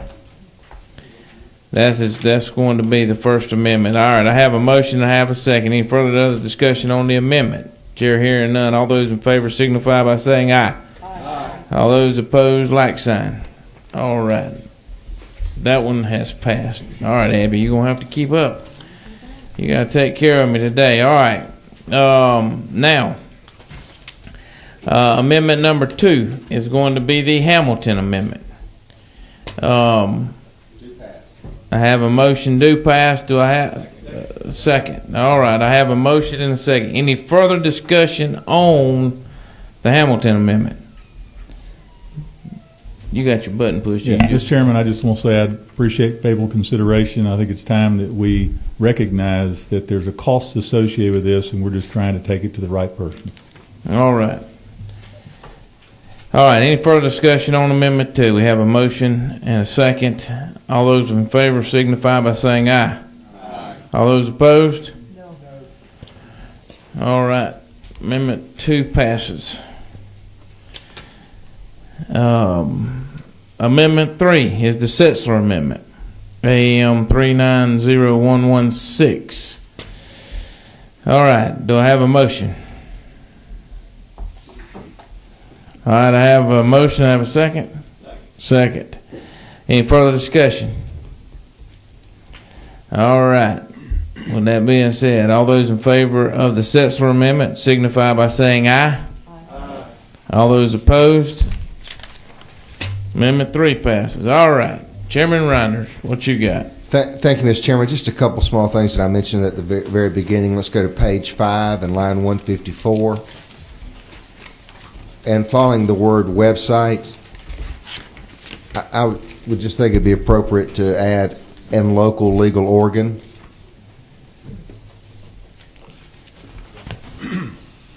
And I ask for a favorable second from somebody. I think you got that. You got plenty of them on that one, Chairman Reinders. All right, does everybody understand what we're doing? You got that? All right. We have a motion, we have a second. Any further discussion on the First Amendment by Chairman Reinders? Chairman Roberts. Yes. Does that notice 30 days prior mean every day or just one time in the legal organ? Chairman Reinders, how you want to propose your amendment? I think it should say that we're existing. That was clear. Yeah. Well, I wanted that for clarification purposes. I don't know what the process currently is. Is it 2 weeks, every day for 2 weeks, or once a week? Maybe the correct wording, I'm asking legal counsel over there, to mirror current existing law and legal organ. Okay. There you go. That's the amendment. To mirror existing legal law in the legal organ, or mirror legal state law in the legal organ. Well, I want to see if you can repeat that. I can't, but I defer to you. How about? I think after websites and to match existing current law in legal organs. If you notice person to OCGA. Right. Yeah. Yeah. We're gonna give you do a little Scribner stuff when we're not looking. All right. We're going to have. We know the intent. I hate to do this. We're going to have a scribbler's error on this already. But everybody understands the intent behind the amendment of Chairman Reinders. Legal counsel, when she is doing the sub, is going to refer to that code section. With that being said, do we have a... We had several of them, you said. Well, but that was on your other ones. On the more clarified one, yes, sir. More clarified one. We have a motion and a second. Any further discussion on Chairman Reinders? With that being said, all those in favor signify by saying aye. Aye. All those opposed. All right, Chairman Reinders, you got another one? That's the first time I've ever got a Scribner's error passed. Yep. Yes, sir. Thank you, Mr. Chairman. Page 7, we spoke about that earlier as well, line 229. I asked that we scratch 3 years and just put 1 year to mirror what we're doing elsewhere. Scratch 3. Yeah, delete 3 years and add back in after 4 on line 229 1 year. Chairman Hamilton, people south of Macon know what scratch means. Is that correct, Chairman Reinders? Yeah, we're going to scratch that, yes, sir. Scratch 3 years. 3 years. And add in place of 1 year. 1 year. Yeah. Well, I don't think it can be 1 year. Yeah. There you go. You can scratch, but you can't do your years. I love it. All right. We're going to remove, delete, scratch, however y'all want to describe it, on line 229, 3 years, and replace it with 1 year. Everybody got that? All right. I got a motion. I have a second. Any further discussion on the second Reinders amendment? Chair hearing none. All those in favor signify by saying aye. Aye. All those opposed? And finally, Mr. Chairman, if we could just get them to do the billing before you get $500,000 in debt or $5 million, you got to sue where we ain't got to put up with this again. maybe we might want to send them a bill before it gets so big. All right, you got any more amendments? Or you got any more? I'm good. You good? Okay. All right. Who we got down there? Representative Prince. Thank you, Mr. Chair.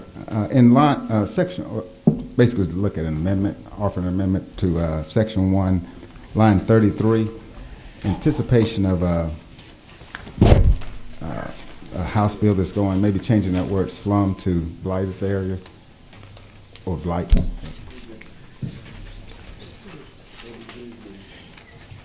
All right, so we're going to remove the word. Delete the word or scratch. Scratch, delete, remove. I understand that. Slum and replace with blight. Blighted area. Blighted area. Yes. Yes, correction throughout the rest of the bill. That is used periodically throughout this bill. And we will, and all throughout. I got you. That is a good catch there, Representative Prince. We have a motion. Do I have a second? Any further discussion? All right. With that being said, all those in favor of the Prince Amendment signify by saying aye. Aye. All those opposed. Chairman Reiner's your buttons pushed. You got. Well, I was going to tell the slow. I got you. All right. All right. With that being said, the substitute to Senate Bill 4 as amended and amended and amended and amended and amended and amended. All right.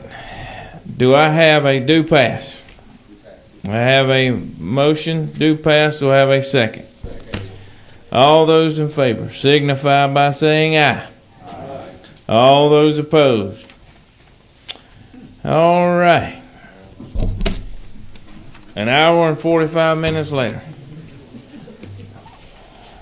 Thank you, Chairman Hamilton. I couldn't resist it. I just had to say that. No, in all honesty, we appreciate amendments. I'm just poking fun. Listen, at this late date, we realize that stuff is going to be amended, and I'm sure that Chairman Gooch and I are going to spend a lot of time on conference committees before this thing's over with. That's right. All right. I'm going to go on to 169 now. Chairman Gooch. Chairman Beach, I was going to let you, but you left, and after we've done made Chairman Gooch sit here for an hour and 45 minutes, maybe this one won't be as long for him. I wouldn't count on it.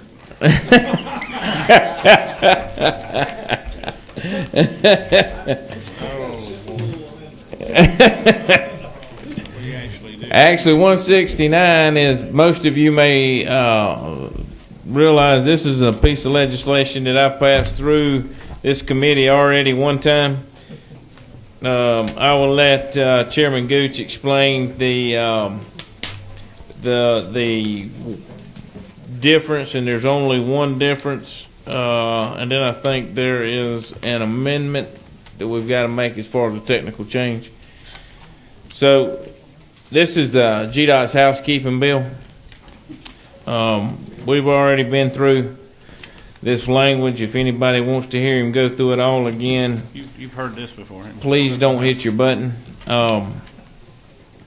But basically, basically the crux of the bill deals with, as we talked about, foreign disposition of property and all through the department and the right of way. If you want to, Chairman Gooch, just go to the changes that's made. Unless anybody needs any other clarification, they can ask him about it. But go through the difference that you had in the Senate than what we had in the House. Since I haven't looked at your bill, I'm assuming I hadn't made any changes. Okay, assuming Section 1 hasn't changed. No. 2 and 3, that's part of the how we look back at the property for 30 years and so forth. We didn't change any of that, I don't think. The $75,000 number is still the same. I think that was in your bill. We're going to get back here to the back where we talk about billboards, and I think that's where we may have a little difference. In where did Chairman Burns go? We're talking about billboards, and where did he go? Our favorite topic. Okay, Section 5, that's probably where you want to turn your focus. Yes, sir. And this is an opportunity to save taxpayers, I'm going to say tens of millions of dollars around the state. As we continue to grow our road systems and we build managed lanes and reversible lanes and we widen interstates and city and county streets, we have billboards that have to be relocated. We have structures that have to be condemned and bought and torn down in order to make room for extra right-of-way. And I'll talk hypothetical a lot, and you may question some of that, whatever, that's fine. A lot of times when we have to purchase additional right-of-way, it's a small width. It may be 20 feet or 30 feet or 40 feet. we don't necessarily go in and buy 100 or 200 foot widths of road or private property for new roads. Sometimes it's a smaller portion, but a lot of these billboards are right on the edge of the right-of-way. They can't be put on the state right-of-way because of federal law and state law, so they're put on the outside edge of the right-of-ways. The same holds true for the local governments. However, a lot of local governments, and by the way, all local governments have to permit them. The state doesn't give a permit for a billboard and they go stick one up. They have to go to the county or the city first. So they come to the DOT and they want to get a billboard permit because the federal government requires the DOT to manage all signs within 660 feet of the right-of-way on these federally funded projects. So the city or the county issues the permit, the billboard goes up 5, 10, 20 years later, whenever, a project gets approved. The DOT and the city and the county working together, whether it's a local route or a state route, they decide they're going to have to purchase additional right-of-way. So they go out and they start assessing how much land has to be purchased, and they look at, is there a gas station in the way, is there a home in the way, what have you. And there are billboards that get notified they're going to have to be relocated. Well, a lot of cities or counties, I wouldn't say hundreds of them, but some cities or counties prefer not to have them anymore. Now, at some point in time, they permitted that billboard to be there, but over the years, they've had a change of heart. Other things have caused policies to change. So at that point, the billboard owner is told he or she is not allowed to move that billboard, even if it's 20 feet.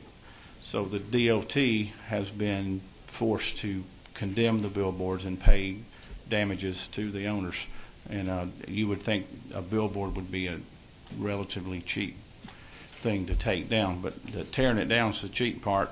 Restoring the lost value and damages to that property owner is the difficult part. We know of billboards that have cost the state hundreds of thousands of dollars. We have some that have been in excess of $1 million. We have one now that we believe will reach or exceed $5 million. And it's because the local government refuses to allow them to relocate it to where it will be visible from the roadway. So what we're asking in this bill, and the Senate passed it, we had just a small number of no votes, is that if it's possible that this billboard can be relocated within a certain distance, and I think it's 250 feet in this bill, and if we can restore the visibility and the relocation still remains inside of a commercial or an industrial zoned area, we're asking the local governments to allow that to happen simply by giving that billboard owner a variance. And if the city or the county refuses to do so, just decides for arbitrary reasons it doesn't want it, then we're asking the local governments to pay for that cost. And that's the bottom line. Now, the billboard owners have come forward and they've reached out and said, if you'll do this, and then we'll pay for the relocation costs. Typically, the counties, cities, or the state have paid for the relocation costs in the past. Under this provision of the law, the billboard owners will now pay for that relocation cost. So that, too, will be a savings to the state. So that's the gist of Section 5, and I'll be glad to stop at this point and take any questions you may have. Section 6, fairly simple, so we won't have a lot of debate on it, I don't think. Thank you, Mr. Whip. And we have some guests who are speaking on this bill today. Okay.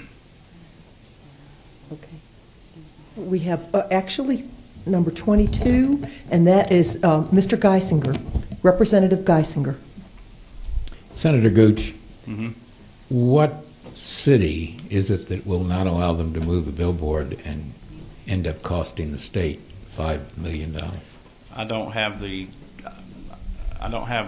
list of the cities or the counties, but I'm told there are more than one. There's probably people in the room that have knowledge of that. I believe we have knowledge among the members. Yes, sir. Mr. Hamilton, I don't want to throw any local government under the bus. Thank you. Thank you, Representative. Chairman Hamilton.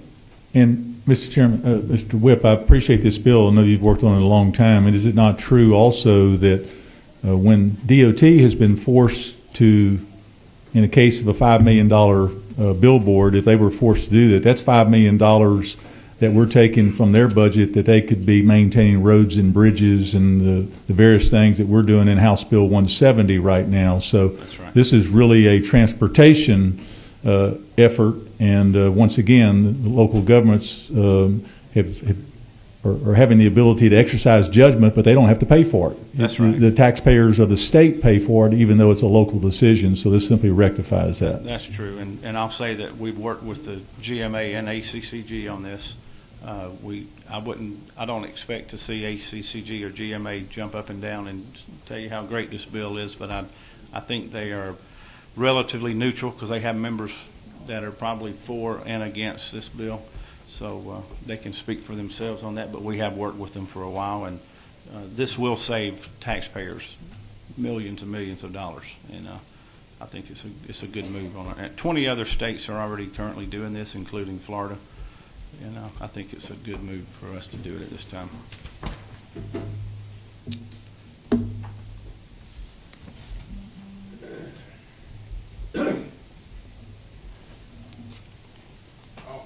All right. Any other questions current for on the bill? Okay, you want to ask, Jim? Okay, I'll let you go on. Representative Geisinger. Senator, I don't think you have finished the entire bill, have you? No, sir. I'm gonna move on to Section 6 at your direction. Well, I apologize. I thought you done got past that. I was hoping anyway, but we just having fun. We Section 6 deals with the reporting requirements for local law enforcement and accident reporting. It's important for the DOT to track accidents on our roads. They keep that information for obvious reasons. They want to know if there's a problem with the road, whether it's an engineering issue or if it's a slope issue or drainage issue. When there's a lot of fatalities in a certain area, they go out and they do a study and they investigate the roadways to see what's causing it. And so the best way to do that is to have all that data sent to them electronically. Some sheriffs specifically have reached out to us, and they are concerned about the language in this bill that mandates that they shall report that information within 7 days. This bill changes it from 15 to 7. They have a real problem with the word shall. In the past it has been may.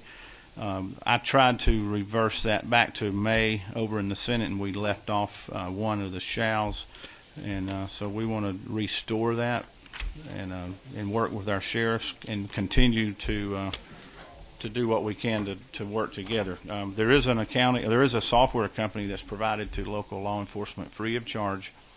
However, if you are, as a taxpayer, have an accident and you want to go online and print off your accident report, then you would be charged a fee for that. Part of that fee goes back to that local law enforcement agency.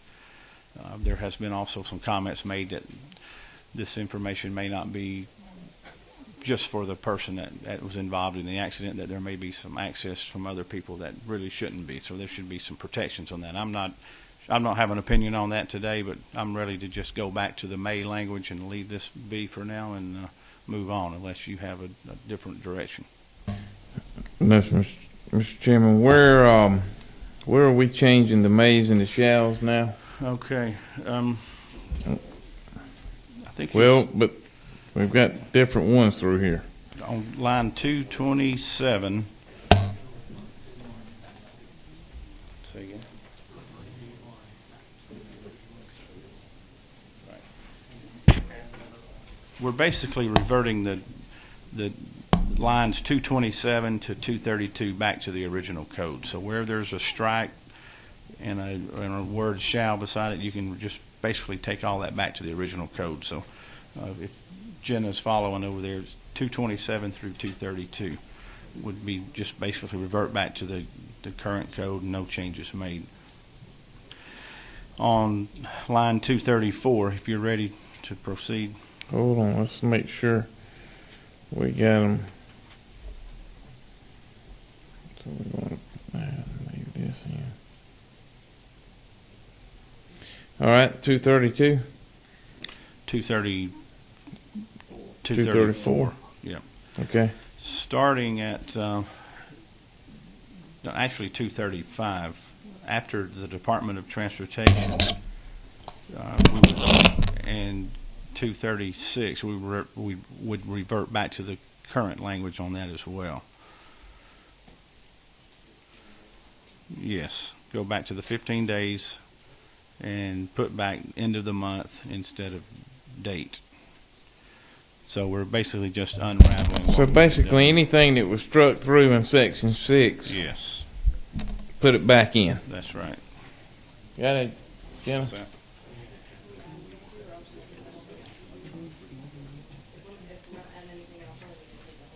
You just want to take out Section 6 out?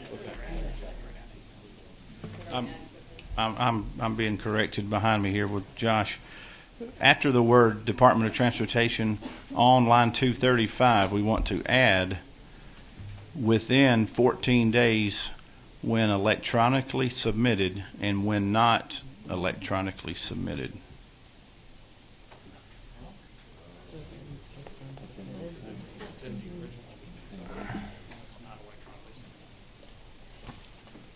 Is that clear as mud? Clear as mud. How about bringing that?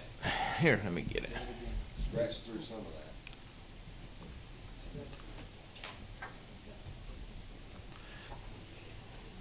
that.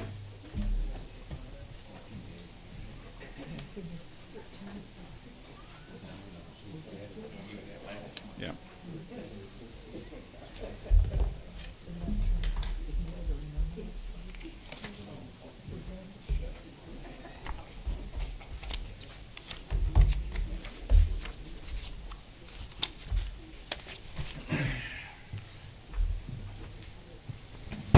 All right.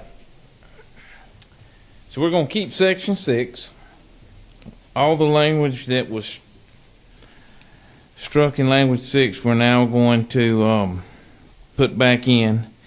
And then after the word Department of Transportation on 235, revert to current code. No, you got, wait a minute. I'm sorry. I looked at another note you had here, Mr. Chairman. I was about to say that didn't make sense. After word transportation, put within 14 days when electronically submitted and when not electronically submitted. And then the old code is. Then you pick up the rest of that sentence after that. Not more than 7 days.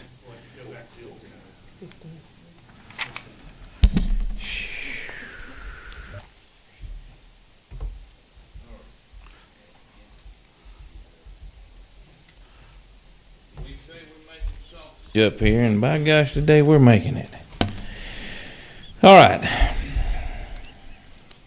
After the word Department of Transportation within 14 days when electronically submitted and when not electronically submitted, not more than 7 days.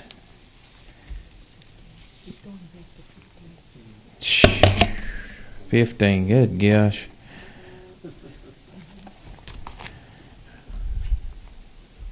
Let me get it written on my page right, and I'll quit that. And then at the end of the month, we'll put that back in. All right. One more time. I think y'all got it if I can just get it right. After the word of transportation on 235, within 14 days when electronically submitted and when not electronically submitted, not more than 15 days following the end of the month in, and then carry it on out. Is that correct? Following the second equinox of the 3rd September. Yeah, ain't that the truth? All right, that's everybody's got that. At the appropriate time, I'm going to offer that as an amendment. And Chairman Reynolds, hand this back to him, please, sir. We have one more amendment too, if you don't mind. Yeah, you got it. You got it written down, don't you? Abby's got me taken care of. All right, I got lights lit up. Are y'all wanting to ask about this amendment? He's going to mention the golf cart amendment. Y'all just hold on 1 second. All right. So the the language we just talked about will be Amendment 1. All right, now, Chairman Gooch. Yes, sir. You have another amendment. I do. I don't know if you have it. Has it been passed out? I don't think it has. Okay. I don't know how we need to get copies of this. This is dealing with golf carts.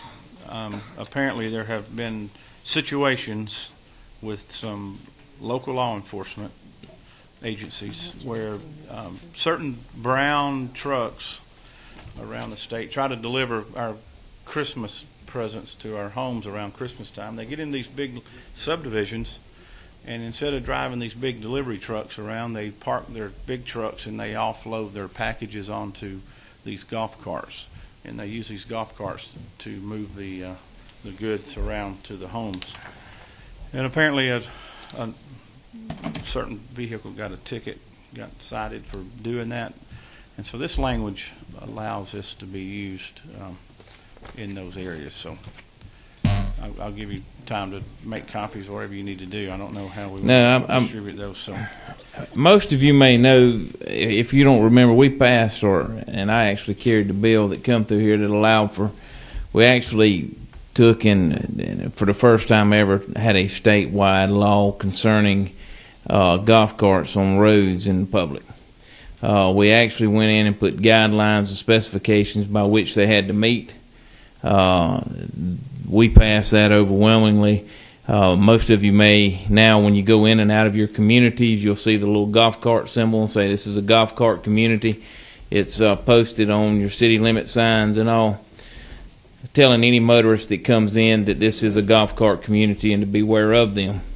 What we've had is one or two municipalities, actually two, within the state. I don't know if they do it in your area, but I know in my hometown, UPS, and I'll use their name, I mean, they deliver packages at Christmas time. A lot of times, instead of having the big trucks trying to run through all the subdivisions and everything, they will unload those packages onto a trailer that is pulled by a golf cart. One, it's more efficient for them, but it's also for us, it keeps those trucks, so many of them coming in and out of our neighborhood. They've been able to do that. We had two areas in the state of Georgia that I don't believe anybody on this committee that's here currently represents that wouldn't allow them to do that. What we're seeking to do with this amendment is to allow for that to be the case. This has been worked out with my understanding with local governments, conversations with them as well as those within the industry.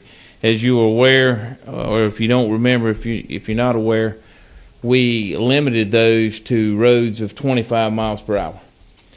So in other words, on the side streets in the subdivision, like Chairman Reinders where you live, and I know subdivision where you live, but they would be able to run through those subdivisions and all to deliver those packages. That's what this amendment is seeking to do. It's rather long, but at the end of the day, that's the only point that it gets at, is to allow for that to be the case. I could read it out to you, but it is over a page, and but I will take questions and try to help Chairman Gooch with any questions on this issue. Chairman Reinders. Thank you. Just a couple of points, if I may. I do love the irony of the fuel efficiency measure taken by golf courts, given House Bill 170, but nevertheless. Careful. You get the irony of that. You're treading. Yeah. You didn't go on the meddling. Want that electric car to not use gas. But anyway, my question is, I want to make sure, because I haven't seen the amendment, is this a UPS exclusive? No. So anybody making a delivery, the furniture store? Furniture store could if they went in. Go ahead, Chairman. It says on line 21, any commercial delivery company utilizing PTVs under this subsection, and it talks about a $50 fee to each local authority where they're going to operate it, with a signed statement that the delivery company operates the PTV within the jurisdiction of that authority. So any commercial delivery company could use that. Okay, and I just want to make sure the ticketing is only eliminated at the local level for them using it, not necessarily because they parked next to a fire hydrant or something else, some other code section or law that they're breaking at the local level. Is that correct? It's only for the use of that and not any other traffic fines. That's right. Thank you. You're correct. Any other questions concerning the amendment? All right, that'll be amendment number 2. Chairman Roberts, just so Yes, sir, Mr. Chairman. Just so there's no question, line 19 or 18, 19, and 20 specifies that the delivery of envelopes and packages with a maximum size of 130 inches for the combined length and girth, and the weight not greater than 150 pounds per package. So that is a restriction that would exclude I would say of any kind of large piece of furniture. So just to be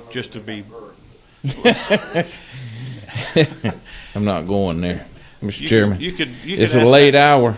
Could he not get clarification at the Rules Committee, Chairman, over in the Senate about that definition? About the definition of girth? Yes. Yeah, he had to get a seatbelt extension one time when he and I flew together. I wouldn't recommend it.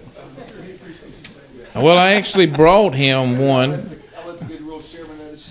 Yeah, I actually brought him a present one time to the Rules Committee, which was his own personal seatbelt extension. So I just wanted to be transparent on that. Since you don't all right, so we're going to have amendment number 1. We've heard it. This is going to be amendment number 2. Before I get to the measure, though, I did have, and I apologize, Neil. Are you still?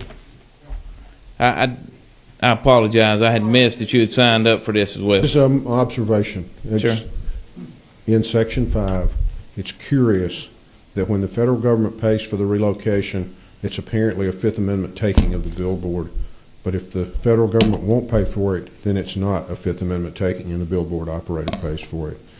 I think that's peculiar. Thank you. Yes, sir.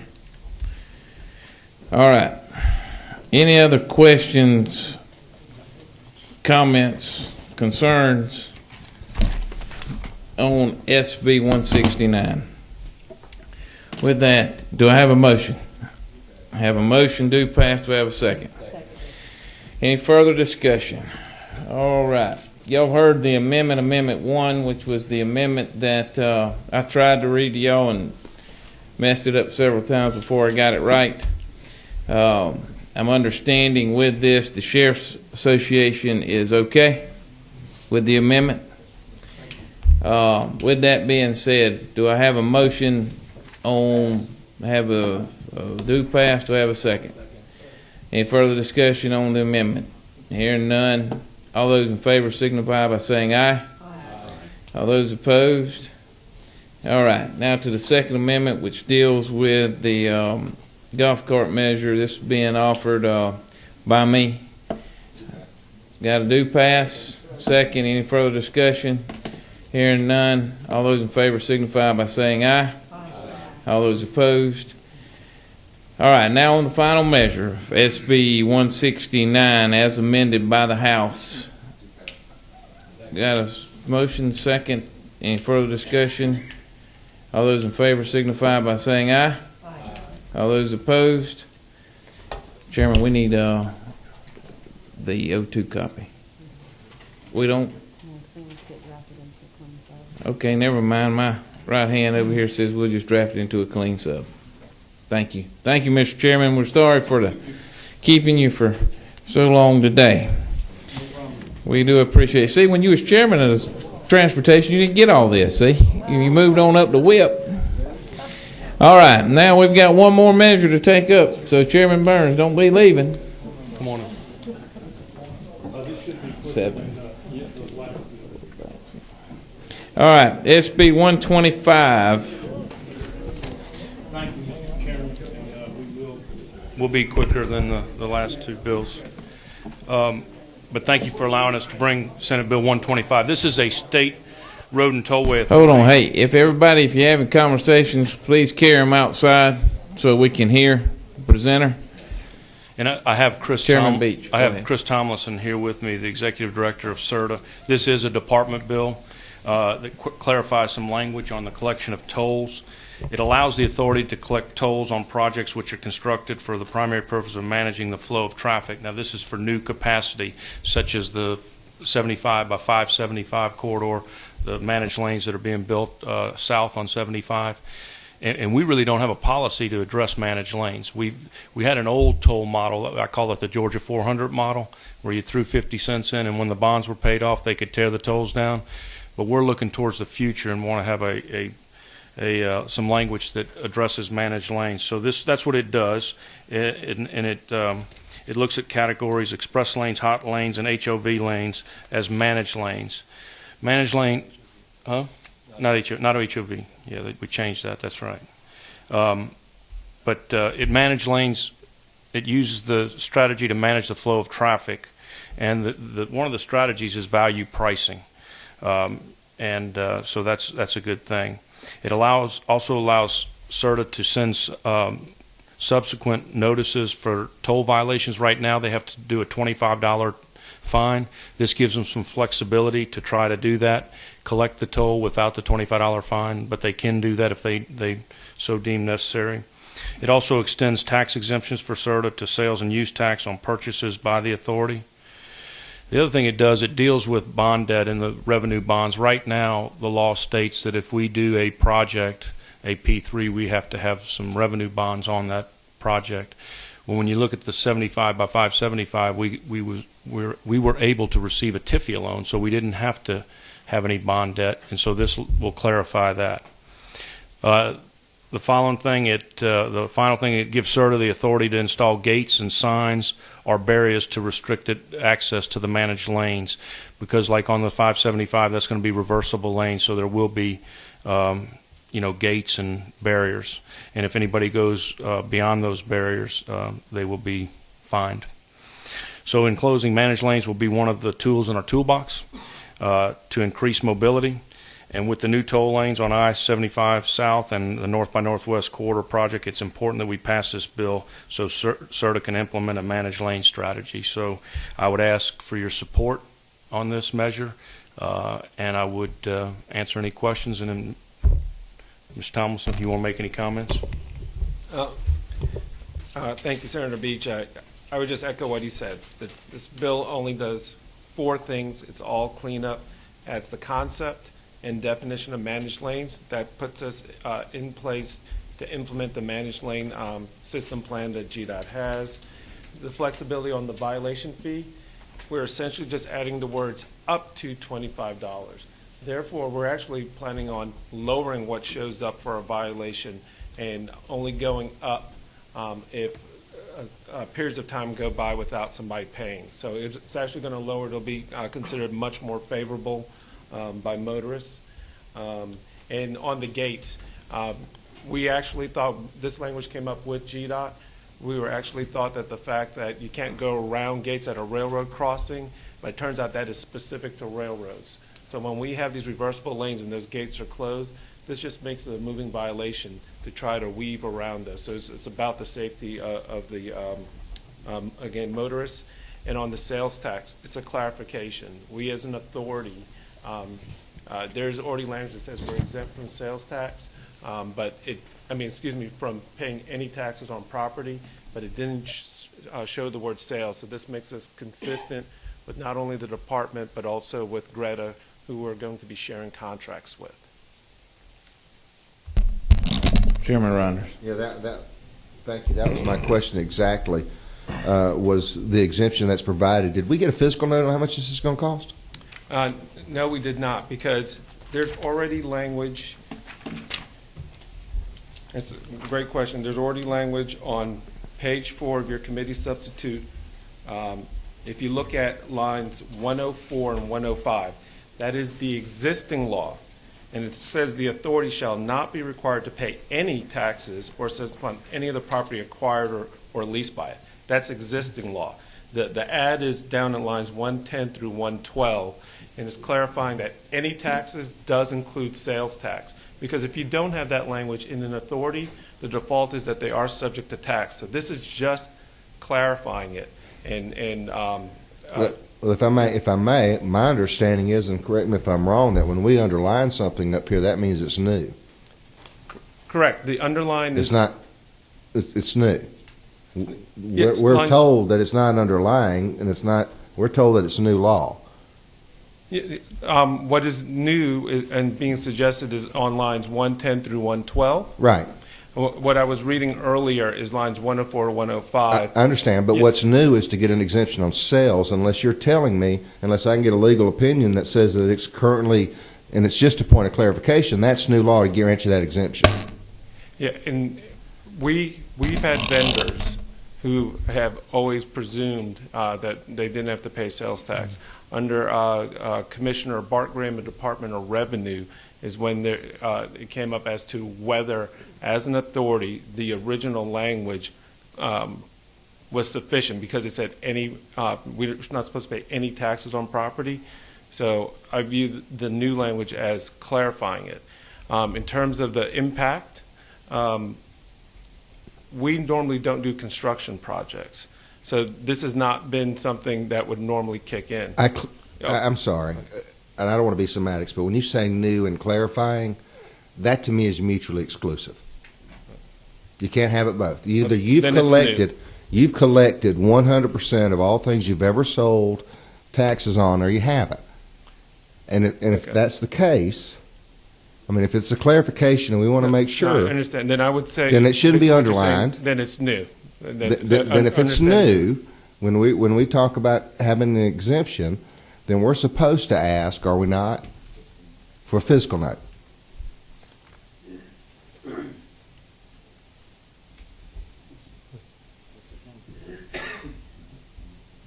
you want to weigh in on this? You don't look like you do. Chair usually decides a fiscal limit as far as for passing. Oh, I see. Mr. Chairman, that's the second bus we've seen today, isn't it? I'm going to accept the word. I'm going to accept the word for clarification purposes with great hesitation, because I don't think it's good government to come in here all of a sudden and go, can you just give us this little exemption? I hate you're the one doing that, because we see this movie a lot up here, and then we get criticized for all these exemptions we give out. Fully understand. But I'm not going to let anyone say we're clarifying, but it's new. I will. I hear your hesitation and understand it. I will say that it is a clarification. All right. But I do, and I actually expressed some. We watch this movie a lot here, Mr. Chairman. Give me a new exemption. We absolutely do, and all. But I will say, for this purposes, from what I can understand and from what we've checked out, that it is just clarification. So I am going to let it go, being as I got put in the position to make that call. Thank her again. Yeah, Representative Harrell. Thank you, Mr. Chairman. Going back to line 5, where you're not required to pay any taxes or assessments upon any property acquired or leased. Give me an example of the types of property that you are acquiring or leasing. I mean, when I first read that, my first inclination is, taxes and assessments. You're talking about real property, and then sales taxes so often are not real property. It's consumable personal property. I mean, so give me an example of the types of property you're acquiring that you're currently not taxed on, and the type of property you're going to acquire that this clarification will exempt. Yeah. Currently, we purchased real property several years ago, before my time, and I don't believe sales tax was charged. And then today, probably office supplies. The concern came up here in terms of construction, and we normally don't do any construction in terms of transportation. It's not what we do. There are powers for that purpose, but it's not what we do. But the question would be, would that have some type of tax implication? And the only time we're entering into those type of contracts is when we're working in conjunction with the Department of Transportation. Okay, very good. Thank you. Representative Geisinger. Mr. Chairman, at the proper time, I'd like to make a motion. All right. Any other discussion? Anybody wish to speak?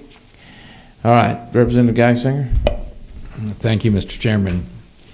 Mr. Chairman, I move that Senate Bill 125 LC 391042S do pass. By sub. By sub. All right. We have a motion. We have a second. I have a second. Any further discussion? Chair hearing none. All those in favor signify by saying aye. Aye.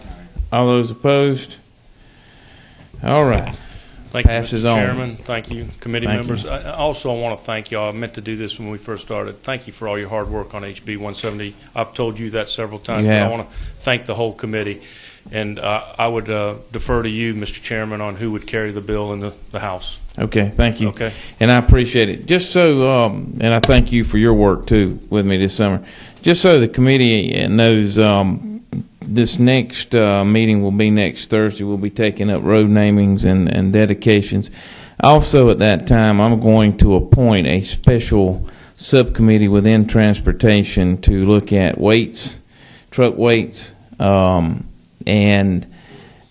girths. Yeah.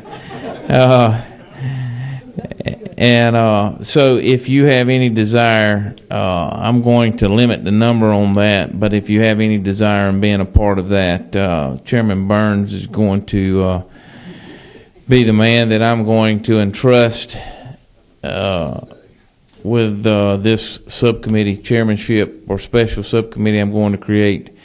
And so if you have any desire to want to serve on that, let me know. With that being said, we stand adjourned.